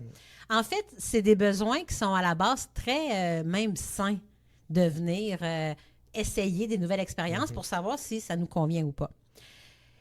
Les besoins vont être vraiment très différents lorsqu'on va avoir quelqu'un qui va être plus loin dans le processus et qui, là, va vraiment avoir un comportement soit abusif, soit de dépendance, ou vraiment complètement en perte de contrôle. Là, on n'est plus du tout dans les mêmes besoins. Quelqu'un qui va avoir vraiment quelque chose plus de problématique, bien, ça n'arrive pas d'un coup. Okay? Donc, souvent, c'est une personne qui a commencé par de l'exploration, qui a peut-être eu des fils-balles négatifs, des conséquences, et là, pour X, Y raison, la personne a décidé de continuer. Là, ça commence à devenir un peu boule de neige, les conséquences. Hein? J'ai des suspensions scolaires. Qu'est-ce que je fais? Ben, je reste chez nous, j'ai rien à faire, je m'en vais sur les écrans. Finalement, ben, je passe mes journées à fumer puis à jouer aux jeux vidéo. Puis là, finalement, bon. Et là, ça commence à s'empiler. Mais souvent, lorsqu'un jeune va commencer, c'est des besoins de plaisir, d'appartenance. Des fois, même, c'est pour répondre à des besoins primaires. Hein? J'ai de la misère à manger ou encore, je veux arrêter de manger parce que j'ai un problème de poids, j'ai de la misère avec mon image corporelle, j'ai des problèmes de sommeil, des problèmes à me réveiller le matin, j'ai des problèmes à fonctionner dans les attentes sociales. Hein, j'ai de la misère à être concentrée 4 périodes par jour à l'école. Ma famille veut que j'aille faire médecine. Mon Dieu, je ne penserais jamais être capable de faire ça. Anxiété de performance et tout ça. Donc, et là, c'est les choses qui vont venir s'additionner. Bien, je construirais un peu là-dessus dans le sens que, oui, la motivation va changer, la raison pourquoi tu consommes va changer dans ta phase où tu es rendu, mais les motivations peuvent aussi s'interchanger dans le sens où c'est très rare que la consommation, en tout cas, dans mon vécu, c'est très rare que la consommation arrive de manière singulière. Dans le sens que tu as peut-être une consommation, par exemple, je sais pas, de caféine qui arrive, puis ça apporte certaines conséquences, puis parce que, on en a parlé tantôt, la consommation, c'est un chemin qui est facile, tu vas peut-être pallier ces conséquences-là par d'autres consommations. Donc, dans un certain moment, ça se peut qu'une consommation X arrive pour une raison X, puis la consommation Y pour une autre raison. Ça vient juste complexifier la situation. Mais une autre raison qui est très présente, en tout cas dans nos terrains, sur les jeunes, c'est majoritairement la pression de performance. Dans le sens où ils savent que, par exemple, leur consommation d'écran est vraiment grande, puis ça affecte leur sommeil. Donc, ils sont très fatigués le matin, donc ils ont besoin de prendre la caféine pour arriver à l'école puis être prêts à apprendre. Ça, j'en entends souvent parler, que ce soit les consommations de boissons énergisantes, que ce soit juste le café en général. Puis il y a une tendance aussi à avoir un âge d'expérimentation avec la caféine plus bas qui arrive. Donc ça aussi, c'est quelque chose qui arrive de manière présente. Puis, comme on a dit tantôt, la motivation va changer plus on arrive dans la consommation plus, mettons, habituelle. Puis ça aussi, ça va un peu changer la manière qu'on va intervenir parce que des fois, on ne réalise pas la motivation qu'on a derrière. Des fois, on pense que ça me donne du plaisir, mais tu réponds aussi à d'autres besoins ou d'autres fonctions qui ne sont peut-être pas conscientes dans ta tête encore. C'est pour ça que l'exploration de ces fonctions-là, c'est super important. Puis parfois, quand on est vraiment plus loin dans le chemin de la dépendance, qu'on va avoir développé une tolérance qui va faire aussi qu'on va continuer dans ce comportement-là pour faire face au sevrage, donc faire face au mal-être que je vis lorsque la substance là, dans mon sang commence à diminuer. C'est rare quand même là, qu'on va avoir ça là, chez des adolescents au secondaire. Là. Souvent, c'est plus chez les jeunes adultes où est-ce que le comportement est vraiment présent, la fréquence, la quantité, la concentration aussi est plus importante. Mais à la base, que ce soit les stimulants, que ce soit les perturbateurs comme le cannabis ou la wax pen, que ce soit aussi parfois la médication. Hein, ça, on l'oublie, mais la consommation de médication pas prescrite pour le jeune est une des consommations les plus utilisées chez les jeunes. Donc, prendre la médication, justement, de mon voisin de casier, de ma cousine. Puis même des fois, des parents, ils veulent bien faire ils considèrent qu'une médication leur fait du bien à eux, puis ils vont initier leur enfant à cette médication-là parce que c'est dans un but complètement altruiste. Je vois que mon enfant n'est pas bien, il est stressé, il fait des crises, ou il ne mange pas, bon, peu importe. Hey, moi, je prends des antidépresseurs. Ben, tu sais, gars, on va voir si ça va t'aider. Donc, tu sais, les intentions sont souvent très, très bonnes, là. C'est rare que on va vraiment... Ben, en fait, je pense que j'ai jamais vu ça, quelqu'un qui dit... Ah, moi, là, je veux consommer pour me sentir le plus mal possible. Puis j'ai initié mon ami à consommer, puis mon but, c'était qu'il se sente le plus mal possible. Non, on est des êtres humains, on est des êtres grégaires, hein? On interagit ensemble. Puis tout ce qu'on va pouvoir faire pour améliorer cette interrelation-là, bien souvent, de façon très naturelle, on va le faire. Quelqu'un arrive à la maison, j'ai offert un verre. J'ai offert une bière. Tu sais, quelqu'un arrive. Ah, tu viens-tu prendre un petit café? Oh mon Dieu, tu as l'air fatigué. Attends une minute, là, j'ai un Monster dans ma poche. OK, donc, on va vouloir tout le temps être dans cette interaction-là positive avec les autres. Puis les substances ou les écrans ou les vidéos, les TikTok, fais-moi un selfie. Tout ça, ça fait partie de la façon dont on communique avec les autres. Il y a vraiment beaucoup de choses qui sont banalisées, finalement. Qui peuvent nous amener à des pistes de... Ça dépend pourquoi, en fait. Parce qu'il y a des substances dans la vie de tous les jours qui sont très banalisées. Comme on parle de caféine, on parle de l'alcool. C'est des substances que même des fois, quand on dit qu'on n'en prend pas, t'es regardé de travers. Comme moi, je prends pas de café dans la vie, puis donc moi, je me suis dit, t'es bien bizarre, je prends pas de café. C'est bizarre. Ouais. La personne qui refuse la bière aussi. La personne qui refuse la bière, ou t'es dans un restaurant, puis demande... La première question qu'on va poser, c'est pas comment vous allez, c'est qu'est-ce qu'on va pour boire. Donc, la société est construite sur certaines substances qui sont très banalisées, tandis qu'il y en a d'autres, tu dis que moi je prends du speed, moi je prends de la MDMA, puis mon Dieu, t'es bien bizarre. Donc, c'est un construit qui est très social, la dépendance, qui est un peu construit par les lois qui sont autour, mais aussi de la manière que la consommation est perçue. Donc, il y a des choses qui sont banalisées, puis des choses qui sont vraiment démonisées aussi. Donc, ça aussi, c'est un effort d'un peu d'identifier ces genres de biais-là, puis ces genres de stigmas-là envers ces consommations-là, ou ces genres de comportements-là. Ça peut aussi mettre en perspective de « Hey, c'est pas si pire que ça, ce comportement-là, comparé à l'autre. » Comme par exemple, on sait que l'alcool, c'est un aliment qui est très carcinogène. Ça cause beaucoup... Ça augmente beaucoup les chances d'avoir de cancer. Mais il y a des sacs à tous les coins de rue, il y a des dépanneurs qui vendent de l'alcool, il y a plein de choses, tandis qu'il y a peut-être d'autres substances qui sont peut-être considérées moins bonnes pour la santé, qui sont vraiment démonisées. Donc, c'est un peu un construit social qui va un peu manipuler la manière qu'on va percevoir ces consommations-là aussi. Puis c'est pour ça que c'est important d'avoir accès à des informations fiables, parce que pour faire un choix éclairé, il faut être conscient de ces biais-là, de un, puis de deux, tu sais, dans quoi je m'embarque si je fais le choix de consommer X substances, ou si justement je m'embarque dans telles habitudes avec mes écrans. Fait que c'est important d'avoir un bigger picture, un portrait plus global de chaque substance. Puis ça me fait penser aussi, c'est pas juste la substance qui est peut-être banalisée ou qui est victime d'un stigma, mais aussi de la manière que c'est consommé. Tu sais, il y a récemment, on a vu une conférence avec Jean-Sébastien Fallu sur le microdosing. Puis c'était quand même drôle, parce que vous avez déjà entendu le microdosing, dans le sens c'est la consommation d'une très petite quantité de certains psychoactifs dans le but d'avoir des effets positifs. Puis c'est un mouvement qui était très populaire, qui est très populaire encore sur les réseaux sociaux, mais il n'y a pas de recherches scientifiques qui sont en arrière de ça. On fait des recherches pour savoir c'est quoi l'effet, mais même lui, il expliquait, je ne sais pas pourquoi ça prend autant de place. Si tu prends une certaine consommation de microdosing, on parle de peut-être 10-15% d'une dose normale, une dose qui est peut-être qui ne va pas avoir d'effet sur ton corps, ben il n'y aura pas d'effet non plus sur le microdosing. Il n'y a pas de rapport dans le microdosing. Mais tu as par exemple, d'autres stratégies de consommation qui sont vraiment démonisées aussi. Donc, il y a tout genre de biais sociaux qui vient aussi affecter la manière qu'on va percevoir comment on consomme la substance. Fait que ça aussi, c'est important d'en prendre conscience. Puis il y a toujours aussi le facteur individuel.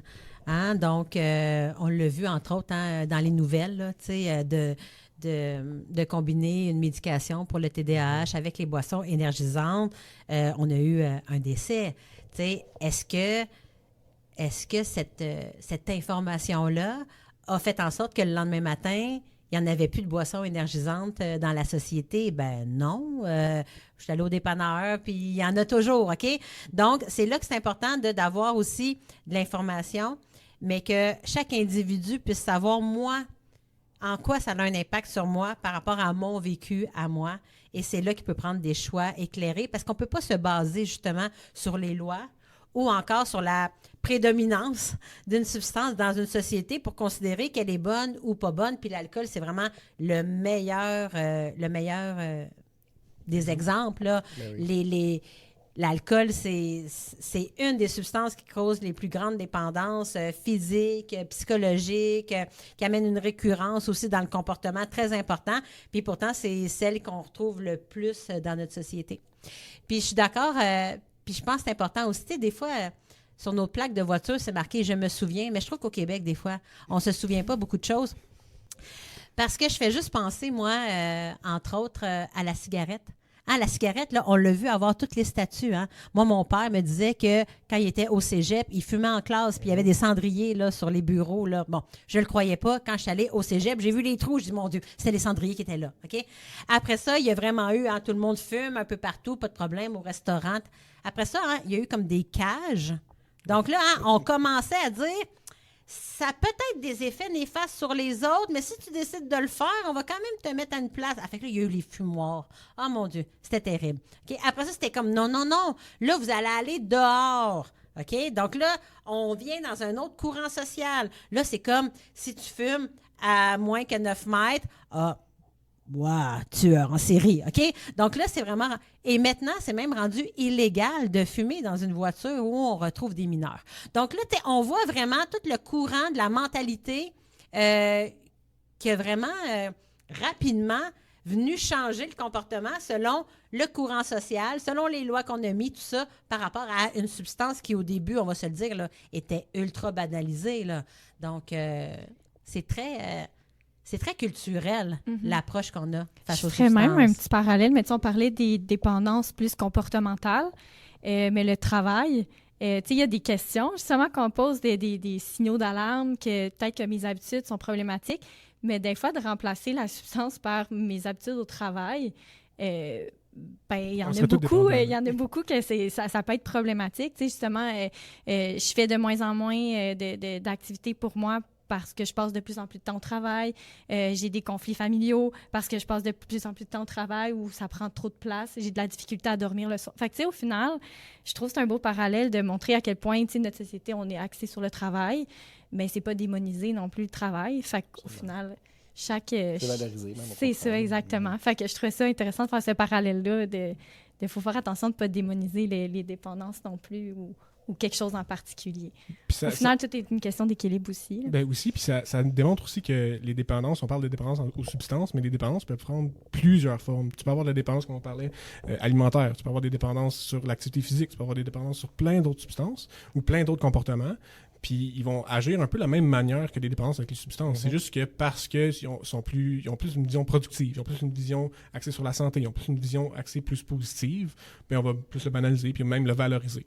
Mais c'est important de comprendre que ça peut être une dépendance tout de même. Là. Si tu demandes à quelqu'un qui va au gym 7 jours par semaine pendant 2 ans d'arrêter une journée, il se sentira pas bien. Il va être en sevrage, c'est certain. Ben, c'est un comportement de sevrage, de dépendance. Ça veut pas dire que c'est néfaste non plus de le faire, mais ça veut juste dire que la dépendance peut prendre d'autres formes. Tu peux peut-être être dépendant de quelque chose et tu n'en réalises peut-être pas. Est-ce qu'il y a des mythes qui circulent en ce moment sur la dépendance que vous voulez défaire en ce moment? Est-ce comme quelque chose qu'on véhicule, là, que vous dites comme ça, il faut vraiment que ça arrête? Mais moi, je pense que un des mythes les plus importants que je vois quand même sur le terrain, quand je vais, par exemple, dans les fêtes foraines ou dans les événements festifs, puis je parle de la dépendance, je parle de comportements qu'on va peut-être changer, c'est une mentalité comme quoi qu'il faut que tu attendes d'être mal pour aller chercher du positif, pour aller chercher des solutions. C'est pas vrai. Dans la vie, tu n'as pas besoin d'attendre d'arriver à la fin du baril pour chercher des solutions ou chercher des stratégies d'adaptation pour améliorer ta vie ou améliorer certains comportements. Parce qu'on va se le dire, si tu attends tout le temps à arrêter à la fin du baril pour arrêter ton comportement ou chercher d'autres solutions, il y a peut-être des conséquences que tu as vécues dans le chemin que tu aurais pu peut-être éviter, qui auraient peut-être pu avoir moins grands effets sur toi. Puis ça ne veut pas dire non plus que tu vas pas mal, que tu peux pas chercher de l'amélioration, que tu peux pas chercher d'autres solutions. Tout ça, ça ne veut pas dire non plus que tu n'as pas besoin de chercher tout le temps les solutions, parce que si tu es bien dans ton corps, c'est parfait aussi. Mais peut-être changer cette mentalité-là que c'est pas parce que tu vas bien que nécessairement tout est correct. Ça ne veut pas dire non plus que tu vas mal, que tu cherches à tout améliorer, mais un peu le ballon, dans le sens que si tu as quelque chose qui te dérange, c'est quelque chose que tu remarques, que tu voudrais peut-être changer, attends pas à ce que tu arrives à la fin du baril pour prendre tes choses en main puis y aller. Vraiment, vas-y, puis essaye, améliore-toi, puis c'est juste pour le plus positif d'y aller le plus tôt possible. Moi, je pense qu'un des mythes, en fait, là, il commence un peu à se dégonfler, mais c'était que le vapotage était mieux que la combustion pour fumer. Donc, autant au niveau de la nicotine là, que du joint de cannabis là, qui là, a été changé pour la wax pen, quand c'est arrivé, le vapotage, c'était comme ben là, c'est la façon de fumer quelque part, puis ça ne fait pas de problème au niveau cardio-respiratoire, puis c'est moins dangereux au niveau des dépendances, etc. Mais en fait, on s'aperçoit de plus en plus que c'est complètement le contraire. Donc, en fait, la wax pen a un taux, entre autres, là, de THC tellement plus élevé que le cannabis régulier, qui fait en sorte que l'addiction, parce que le taux de THC est tellement haut qui arrive de façon beaucoup plus importante. Le fait aussi qu'il n'y a pas d'odeur puis qu'il y a des saveurs attrayantes et tout ça, ça amène une répétition du comportement. Ça goûte bon. Puis je peux le faire un peu partout. Personne ne s'en rend compte. Il n'y a pas d'impact face à l'odeur ou le fait de devoir quitter un lieu pour pouvoir consommer. Puis au début aussi, c'était comme vanté comme ayant aucun impact là, sur le système respiratoire. Mais je pense que les études n'avaient pas été faites assez longtemps parce que là, on s'aperçoit effectivement que ça crée des gros problèmes au niveau là, des alvéoles, des poumons, qu'il y a autant de métaux lourds, de risques de cancer et tout ça. Mais ça, je pense que quand le produit est arrivé, là, c'était le plus grand mythe là, qu'on voyait. Mais tranquillement, là, je pense que les gens s'aperçoivent que c'est pas tout à fait vrai. Moi, c'était un peu dans la même lignée, mais c'est que la vapoteuse, c'est de la vapeur d'eau. Fait que c'est pas mais au final, c'est un gros mythe. Là. Il y a à peine d'eau. Fait que dans le fond, la boucane qui sort, c'est les produits chimiques qui sont dans la petite capsule qui sont propulsés dans l'air. Fait que c'est pas de la vapeur d'eau, au contraire. C'est vraiment des produits chimiques qu'on inhale, fait que c'est pas sans danger. Mais ça dépeint ça un peu plus beau pour le marketing au final, qui était la même chose, on se souvient, mais j'étais pas là dans ce temps-là, mais avant la cigarette, c'était ça. Il y avait des publicités avec des médecins qui disaient que celle-là est meilleure pour la santé parce qu'il y a un filtre, mais au final, on sait que c'est pas mieux pour la santé. Fait que je pense que c'est la même chose. Sinon, un autre mythe qui m'est venu en tête quand on parlait un peu de la perception puis de la démonisation de certaines substances, mais il y a aussi la stigmatisation des gens qui ont une dépendance. Puis c'est une question qu'on pose en atelier pour venir défaire des mythes avec des jeunes. Puis souvent, c'est mitigé un peu, de moins en moins. Mais c'est une personne qui a une dépendance puis qui n'arrête pas ou qui ne modifie pas ses habitudes, même si elle a des problèmes, c'est parce qu'elle ne veut pas s'aider ou autre. Puis au final, ben c'est vraiment pas ça, tu sais. Puis souvent, j'amène cette comparaison-là parce que la dépendance, c'est comme un trouble de santé mentale au final. Ça ne se voit pas nécessairement, le pourquoi, le comment, versus un handicap physique, on le voit des fois un peu plus. Fait que je fais ce petit parallèle-là, mais une personne, exemple, qui a subi une amputation d'une jambe, pour réapprendre à marcher, elle va passer à travers un processus quand même long, ardu. Puis c'est normal que cette personne-là se décourage, qu'elle braille une shot parce que c'est tough, qu'elle a mal, que c'est souffrant, que des fois, elle recule, tu sais, pas littéralement, mais qu'elle a envie de reculer dans le processus, que finalement, elle pense qu'elle n'y arrivera pas. Mais ça, on va moins juger cette personne-là parce qu'on arrive à comprendre un peu. Mais la dépendance, c'est la même chose. Il y a un débalancement chimique dans le cerveau qui se passe qui fait que c'est souffrant des fois d'arrêter. Ça peut être difficile. Mais il y a des solutions pour t'aider, mais ça va être un processus difficile. C'est normal, des fois, de se décourager, de revenir en arrière puis de continuer à avancer. Fait que je pense que c'est ce mythe-là, je pense, qui est bien de défaire. T'sais. Fait qu'on le voit, c'est pas un choix là, de se dire « let's go, moi, je suis dépendant puis je suis bien là-dedans. Là. » Ça s'installe tranquillement. Fait que d'essayer de ne pas juger à travers son chapeau. Je sais pas si c'est une expression qui se dit. Je sais pas. C'est par à travers son chapeau, mais c'est ça. Hein? J'ai essayé. C'est ça. Super. On parle quand même souvent de la réduction des méfaits en consommation quand on parle de dépendance. J'ai l'impression que quand on aime ça à un parent qui est inquiet pour son enfant, ils sont pas comme... ils n'achètent pas tout de suite ce genre de lunettes-là, ce genre d'optique-là comme avenir ou comme prochaine étape à traverser ou justement même un palier qu'on pourrait atteindre avec quelqu'un qui consomme. Qu'est-ce que vous voulez dire par rapport à ça? Bien, premièrement, moi, je veux dire que c'est normal.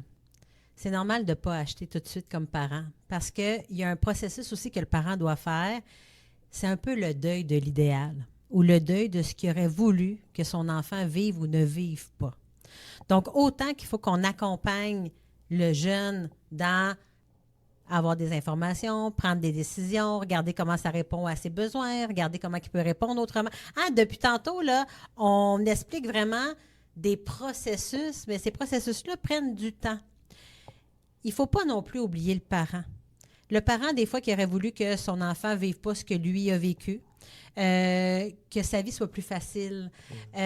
Aussi, le parent qui met tout son espoir face à cet enfant-là parce qu'il fait de tout avec son bon cœur et qui pensait qu'il avait mis assez... Bon, mais tout n'est pas de la faute des parents. Tout n'est pas de la faute des mères, je tiens à le dire tout de suite. C'est pas la faute des mères. OK? Donc, premièrement. Mais il faut d'abord que le parent comprenne qu'à un moment donné, ben oui, c'est ton enfant, mais il devient un individu à part entière qu'il faut accompagner vers l'autonomie. Puis ben faire l'autonomie, ben c'est faire des apprentissages, puis c'est faire des erreurs, puis des expériences de vie, puis bon, etc. Fait qu'il faut accompagner le parent là-dedans. Et aussi, c'est d'ailleurs de lui présenter que ben le comportement de dépendance, il n'est pas arrivé du jour au lendemain. Et il ne va pas partir non plus du jour au lendemain. Puis, il faut qu'on y aille vraiment dans le changement d'une habitude. Des fois, le parent, quand il n'a pas lui-même vécu ou vécu avec quelqu'un ou vécu lui-même une problématique de dépendance, c'est dur à conceptualiser. Des fois, ils vont dire, ben là, il ne peut pas être dépendant, il a juste 15 ans. Ben non, en fait. Parce qu'il y a des gens qui vont tomber dépendants, qui vont avoir des dynamiques de dépendance ou de compulsion là, très, très jeunes. Puis bon, ça va s'actualiser de façon différente. Donc, autant qu'il faut accompagner le jeune dans son rythme, il faut accompagner aussi le parent dans son rythme. Et il faut y faire comprendre qu'en fait, la réduction des méfaits ou la réduction des risques, ben c'est une des étapes de toutes les autres étapes que son jeune va peut-être vouloir faire à un moment donné dans sa vie. Puis, il faut normaliser ça. T'sais. Les recherches disent qu'en moyenne, là, pour se libérer d'une dépendance, ça prend 7 démarches sérieuses. Ça veut dire automatiquement 6 rechutes ou 6 reprises du comportement. Et ça, il faut vraiment avoir toute l'empathie puis la sensibilité d'accompagner le parent pour lui dire, ben votre jeune, il est peut-être découragé, c'est dur pour lui. Mais c'est correct, Mme Tremblay, puis c'est correct, M. Bernard, que ce soit dur pour vous aussi, puis que vous soyez aussi découragé, puis que vous avez l'impression que ça n'avance pas. Mais si on continue ensemble, ben on va pouvoir justement aller tranquillement là, dans quelque chose qui est plus vers l'équilibre. Peut-être pas l'idéal, peut-être pas qu'est-ce que vous auriez voulu que ce soit, mais qui va amener le moins d'impact négatif sur le fonctionnement ou sur le développement de votre enfant. Puis moi, j'aime bien faire aussi, je fais bien des parallèles, là, mais avec l'éducation sexuelle. Fait que, tu sais, quand on parle de l'ancienne éducation sexuelle qui était l'abstinence, qui, surprise, ne fonctionne pas. Là. Jusqu'au mariage. C'est ça, exactement. Ben, tu sais, au final, c'est qu'on donne de l'information pour que les jeunes fassent des choix éclairés, qu'ils soient conscients de, tu sais, comment que ça fonctionne, mettre un condom, par exemple. Ben, c'est un peu la même chose aussi avec la réduction des méfaits en consommation. Faut apprendre... Puis tu sais, la réduction des méfaits, des fois, ce qui vient en tête des gens, c'est la distribution de seringues. Mais tu sais, si ton enfant, c'est de la consommation d'alcool qui commence à expérimenter, on va pas y distribuer des seringues. Là. Fait que, tu sais, au contraire, ça va être de voir la personne avec qui tu rentres de ton party, est-ce qu'elle conduit, est-ce qu'elle va conduire, est-ce qu'elle a bu. Fait que ça aussi, c'est de la réduction des méfaits. C'est pas de dire c'est non le comportement, tu peux pas boire d'alcool, c'est mal. C'est la même chose que la sexualité. Tu sais, c'est pas n'est pas de relation sexuelle. C'est si tu fais le choix d'en avoir, va t'informer, fais ça de manière sécuritaire. Fait que je pense de faire ce parallèle-là avec la sexualité qui est un peu plus accepté, c'est pas encore fait, mais un peu plus accepté dans la vision de certains parents, je pense que ça peut être bien. Fait qu'au final, la réduction des méfaits, c'est ça, c'est de donner des outils pour que ça se passe le mieux possible s'il fait le choix, encore une fois, de consommer. Puis je pense que ce qui est important à mentionner, c'est qu'il y a des parents qui peuvent entendre la réduction des méfaits, puis ils peuvent penser à la promotion un peu de la consommation. Puis un peu comme on dit, c'est normal de penser ça au début parce que c'est un changement de paradigme qui est complètement différent de les attentes qu'on avait avant. Comme je disais avant, c'était l'abstinence tu fais rien, touche pas à ça. Puis là, on change vers une mentalité de si tu le fais, ben fais-le de manière la plus sécuritaire possible. Puis là, les parents vont entendre ça, puis vont dire, mon Dieu, tu veux que mon enfant consomme. Mais c'est pas ça. Tu en fais la promotion. J'en fais la promotion. Le but de ça, c'est vraiment pas de amener l'enfant à consommer ou amener l'ado à consommer, mais c'est comprendre que si l'ado va consommer, il va le faire que je lui dise ou je lui dise pas de le faire. Puis c'est de comprendre que s'il va le faire, qui est un comportement qui est normal, d'exploration, de vouloir savoir c'est quoi les consommations, c'est quoi l'effet qu'ils ont sur moi, ben comment moi je peux faire pour m'assurer que ton expérience soit le plus positif possible, puis qu'il y ait moins d'effets néfastes sur ta santé, sur la vie des autres, sur ta vie professionnelle, ta vie sociale, parce qu'à la base, comment qu'une dépendance ou comment qu'un comportement à risque va s'implanter, c'est quand que cette consommation-là a des risques puis a des effets néfastes. Nous, notre rôle, c'est de diminuer ça pour que tu sois le plus loin possible du continuum où tu es dans la consommation extrême ou dans la consommation problématique, puis de rester dans le bénéfique. Parce que quand un comportement qui est plus bénéfique que négatif, tu n'as pas vraiment de raison de l'arrêter ou de tenter de le diminuer. Mais si tu as une consommation puis que ça commence à tomber vers le plus négatif, ben nous, notre rôle, c'est OK, ben regarde, on va donner des seringues pour pas que tu fasses, je sais pas, de l'héroïne avec des seringues souillées ou que tu ailles des, je sais pas, si tu as des relations sexuelles non protégées, ben on va donner des condoms. Tu vas en faire une de toute façon, relation sexuelle. Fais-le avec un condom, tu as moins de chances de maladie ou tu as moins de chances de tomber enceinte ou tu as moins de risques associés. Donc, c'est vraiment sous l'optique de protection puis de s'assurer que la personne a une expérience qui est positive tout en donnant l'information nécessaire pour qu'il y ait une conséquence, en fait, pour qu'il y ait une décision qui est éclairée. Un peu comme on disait, l'éducation sexuelle, c'était vraiment plus l'abstinence, puis on disait pas grand-chose sur l'éducation sexuelle. Mais est-ce que ça aide de protéger l'information des jeunes? Ça aide-tu tant que ça? Pas tant. Parce qu'ils vont le faire de toute façon. Puis s'ils font quelque chose qu'ils ne sont pas informés dessus, puis il y a des conséquences qu'ils s'en attendaient pas, bien, c'est beaucoup plus néfaste que ça aurait pu être. Diminuer l'information le plus véritable possible, là, avec le moins de biais, puis dans le but d'être le plus transparent possible, pour qu'il puisse faire une décision qui est éclairée pour lui puis qui est confortable à faire.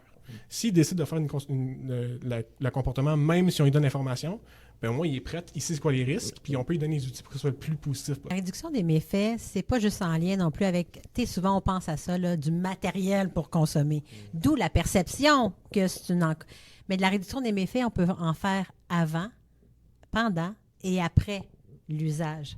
Donc, de venir, par exemple, mettre en place des facteurs de protection avant. As-tu mangé? Est-ce que tu es dans un environnement avec des gens de confiance? Est-ce que quelqu'un sait que tu es ici? Est-ce que tu as pris ta médication? Est-ce que tu as pris d'autres substances avant? Est-ce que tu as ta propre substance ou c'est quelqu'un d'autre qui te la fournit? Ça, c'est toutes des stratégies pour réduire les conséquences possibles par après. Il y a évidemment pendant la consommation, hein? Donc le matériel que j'utilise, la quantité que je prends, la vitesse à laquelle je la prends, bon, etc. Mais il y a aussi tout le après. Tu sais, est-ce que j'ai une place pour dormir? Est-ce que j'ai quelqu'un de confiance que je peux appeler? Est-ce que j'ai une stratégie de sortie? Est-ce que, bon, demain, qu'est-ce que je fais demain? Est-ce que je travaille ou est-ce que je suis en congé? Tu sais, est-ce que là, j'ai bien planifié mon moment pour que le lendemain, en fait, j'aille pu me déresponsabiliser de façon responsable pour pas que ça ait d'impact sur mes autres sphères de vie. Tu sais, si j'ai mon examen du ministère, le français, le lendemain matin, ben peut-être que tu as mal planifié ton après, tu sais.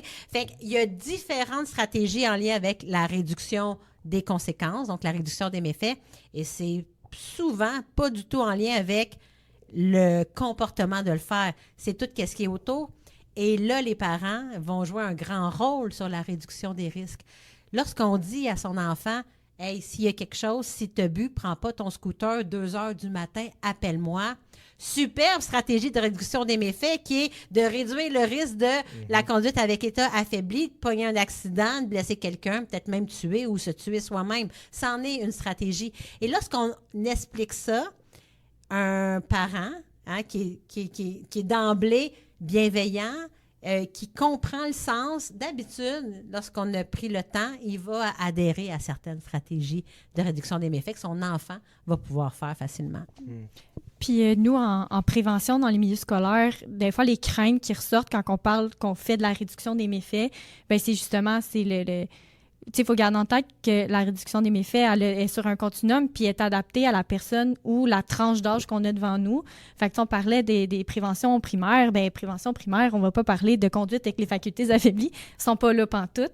Au contraire, là, ça va être plus la prévention, développer les habiletés. Mais mettons, au secondaire, on a des tranches d'âge quand même à respecter puis c'est basé sur des études puis l'âge d'initiation des premières substances pour que ça rejoigne vraiment le plus les jeunes possible. Fait qu'ils sont en train de vivre ces premières expériences-là. Ils ont des gens autour d'eux qui sont en train de le vivre. Fait que là, on va parler de ce sujet-là, puis on va faire de la réduction des méfaits. Fait que oui, on donne l'info, mais après ça, c'est si jamais il y a un ami ou toi, tu fais le choix de consommer, on va dire, de l'alcool, qu'est-ce que tu peux mettre en place pour le faire? Fait que je pense, quand c'est expliqué de cette façon, ça rassure aussi un peu les parents qu'on ne va pas tout vomir l'information qu'on a sur la table aux jeunes qui ne savent même pas c'est quoi une vapoteuse. Là, on s'adapte vraiment à personne. Je pense que le meilleur exemple pour faire comprendre aux parents c'est quoi la réduction des méfaits, c'est l'opération Nez Rouge. L'opération Nez Rouge, là, il n'a pas dit aux gens...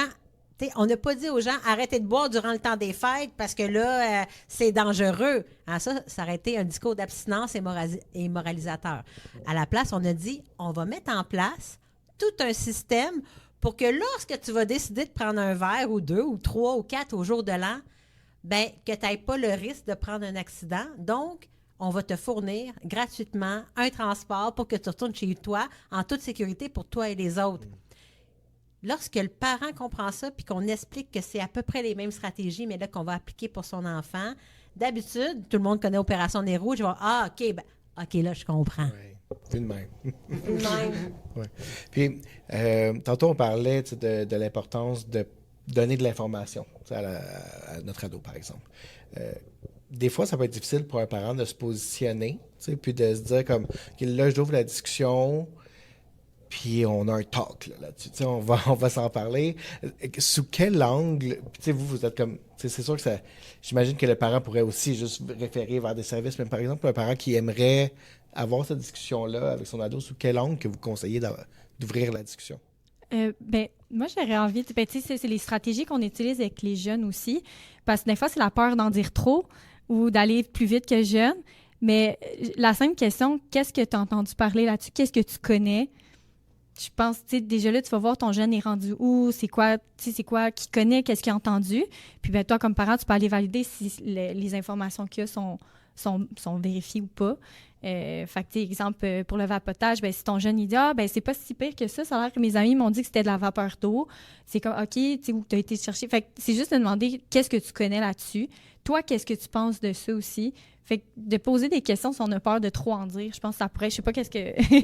c'est une stratégie, mais nous, c'est celle qu'on utilise avec les jeunes qui, honnêtement, fonctionne quand même bien. Là. Vraiment. Puis sinon, moi, je trouve qu'il fonctionne bien puis je pense qu'il est très bénéfique. C'est d'y aller sans jugement. Donc, vraiment, y aller de manière très ouverte. Donc, les parents, moi, ce que je suggère souvent aux parents, c'est pas d'aller dans une optique de leader un peu la conversation ou de un peu vendre sa salade sur une substance ou un comportement, mais vraiment d'avoir un dialogue, un échange entre toi et ton enfant.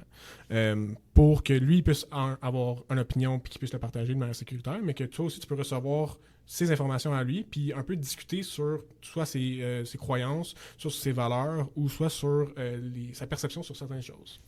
Il y a aussi l'aspect de changement un peu de valeur ou changement un peu de perspective. Parce que, comme on a dit, les parents, leur but, c'est que l'enfant soit le plus sécuritaire, soit le plus en santé, soit le plus positif, que la vie la plus rose possible, puis que... Mais ça, c'est pas une approche qui va nécessairement être le plus adaptée pour l'enfant non plus. Donc, vraiment, faire un travail aussi sur soi-même ça va peut-être être une conversation qui est difficile. Si toi, t'es pas à l'aise d'avoir cette sorte de conversation-là, aller chercher de l'aide pour toi, peut-être avoir ces conversations-là, parce que juste pitcher un peu ton enfant sur des ressources ou d'autres, c'est super aidant pour l'enfant, mais c'est pas aidant pour toi. Dans le sens que si toi, tu vois ton enfant faire un certain comportement que toi, t'es pas à l'aise, puis que lui, il y a certaines informations que toi, tu n'as peut-être pas parce que tu n'as pas été dans la même rencontre que lui, ou tu n'as peut-être pas eu les mêmes informations, ça va peut-être causer des conflits, peut-être causer d'autres frictions avec ton enfant que tu veux peut-être pas. Donc, un peu faire un travail sur toi-même aussi en tant que parent, de comprendre que, la société change, puis que les attentes qu'on peut avoir sur nos enfants doivent changer. Donc, avoir une conversation, un dialogue ouvert, ça aide vraiment pour ça, puis d'accueillir son expérience aussi. Puis la dernière chose que moi je pourrais mentionner, puis ça c'est plus pour les jeunes parents, dans le sens que moi, je trouve que c'est un processus qui doit se faire très tôt dans la vie. Dans le sens que si tu n'as jamais eu de conversation difficile avec ton enfant, puis qu'à 15 ans, tu le vois commencer à fumer du pot, puis tu dis, OK, on va avoir une conversation honnête et simple, ben, je pense pas que ton enfant va être confortable avec ton conversation-là. Donc, vraiment, d'y aller de plus jeune, vraiment y aller avec comprendre, puis l'éduquer d'une manière à ce qu'il te voit comme une source de confiance, puis ils comprennent que tu es ouvert à avoir une conversation-là, puis tu es là pour l'aider. Pas là pour le juger, pas là pour lui dire quoi faire, pas là pour lui dire qu'est-ce qu'il doit pas faire non plus, mais vraiment comprendre que tu es une personne qui est là pour le supporter dans son rôle, de le supporter dans sa vie, pour qu'il vienne te voir toi-même, pour te dire « Hey, j'ai ça, j'ai entendu ça, toi, t'en penses quoi? » Puis ça, moi, je suis pas parent, je sais pas, mais moi, d'après moi, en tant que parent, c'est super le fun de savoir que ton enfant veut te parler pour avoir de l'information, pour être rassuré sur quelque chose. Donc, fais ce travail-là dès le début, dès le plus jeune âge. Ça peut être, t'as entendu quoi sur les films quand t'as genre 8 ans ou quand t'as genre 7 ans, t'as entendu ce film-là, quand il en parle de ça, OK? Puis s'il y a d'autres choses que tu vas en parler, parle-moi-en, puis sois ouvert dès le début.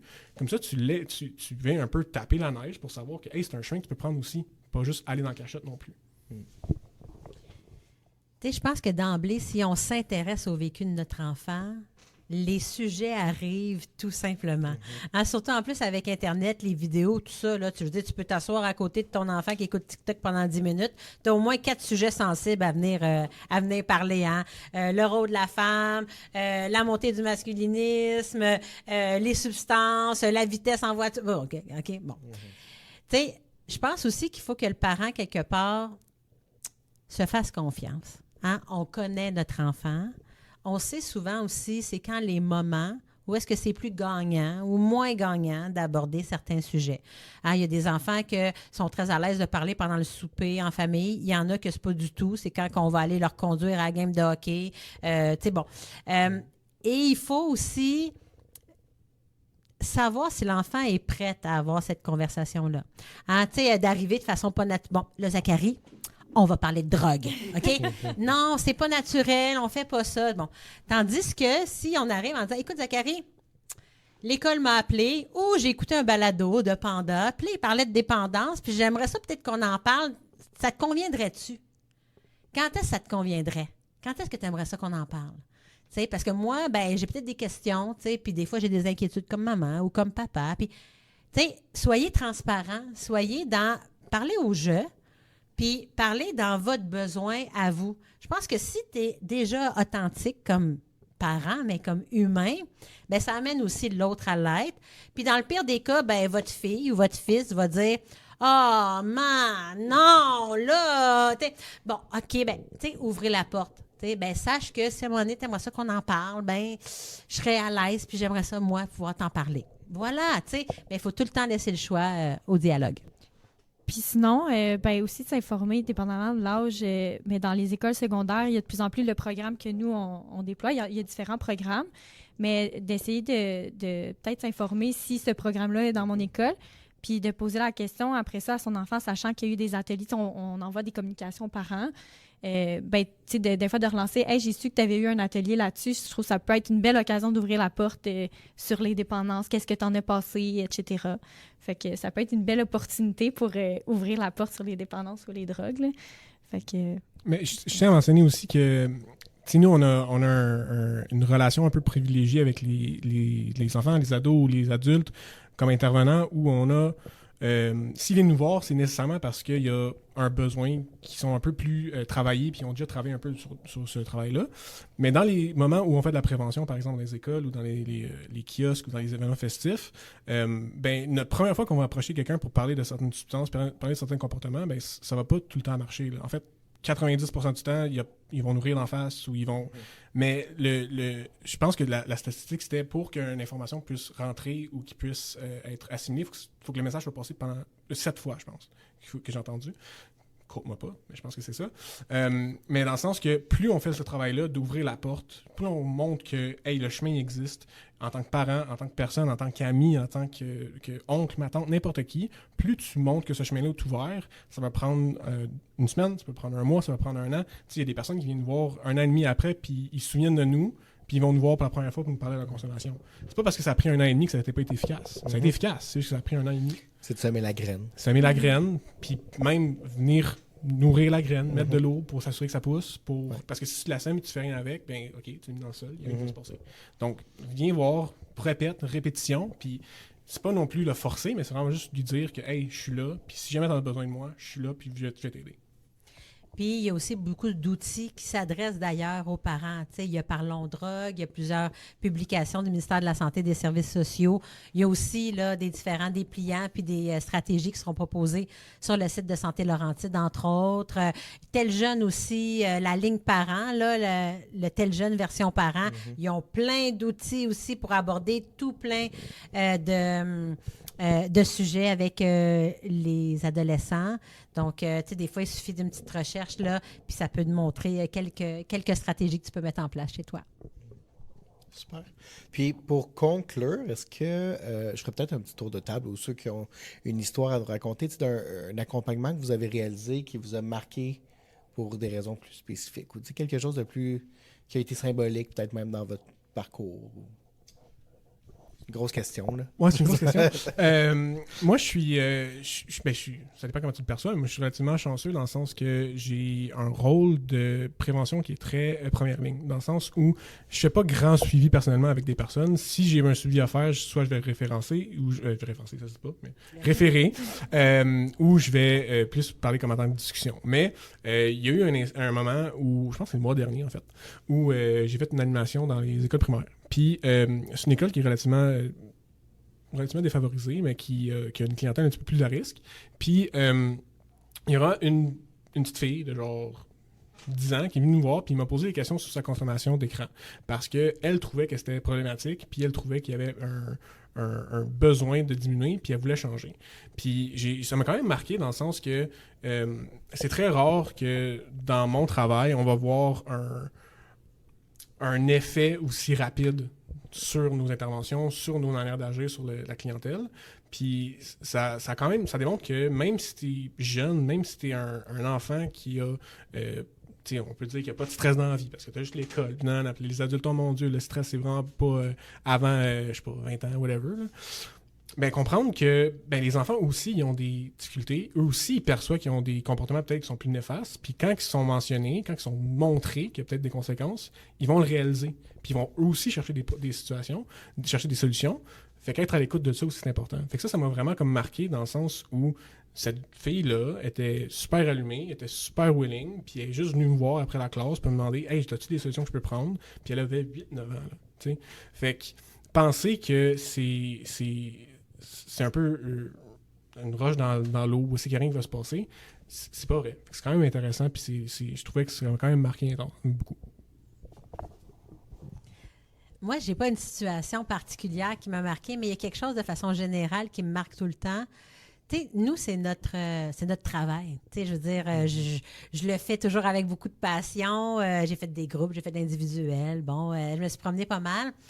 Mais c'est lorsque les gens, quelques années plus tard, viennent me voir, puis c'est toi qui faisais les ateliers dans mon unité, ou je me rappelle quand on s'était vu, ben là, gars, maintenant, je suis rendue en appartement, puis là, j'ai une job, puis là, ça, moi, ça vient tout le temps me marquer parce que c'est comme concrètement le reflet, en fait, du bien-être, en tout cas, ou minimalement de l'enseignement puis de l'accompagnement qu'on donne.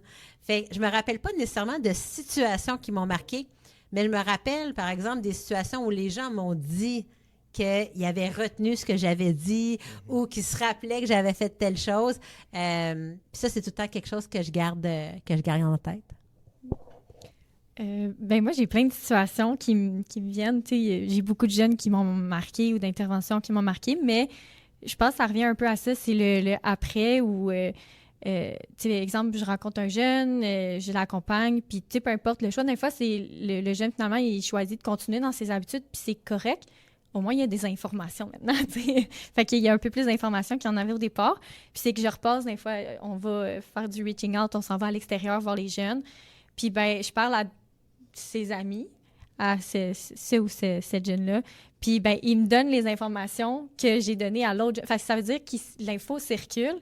Fait que ça tu sais, ça me marque dans le sens que c'est pas un coup d'épée dans l'eau non plus, tu sais, que les infos qu'on donne, ils retiennent pour vrai.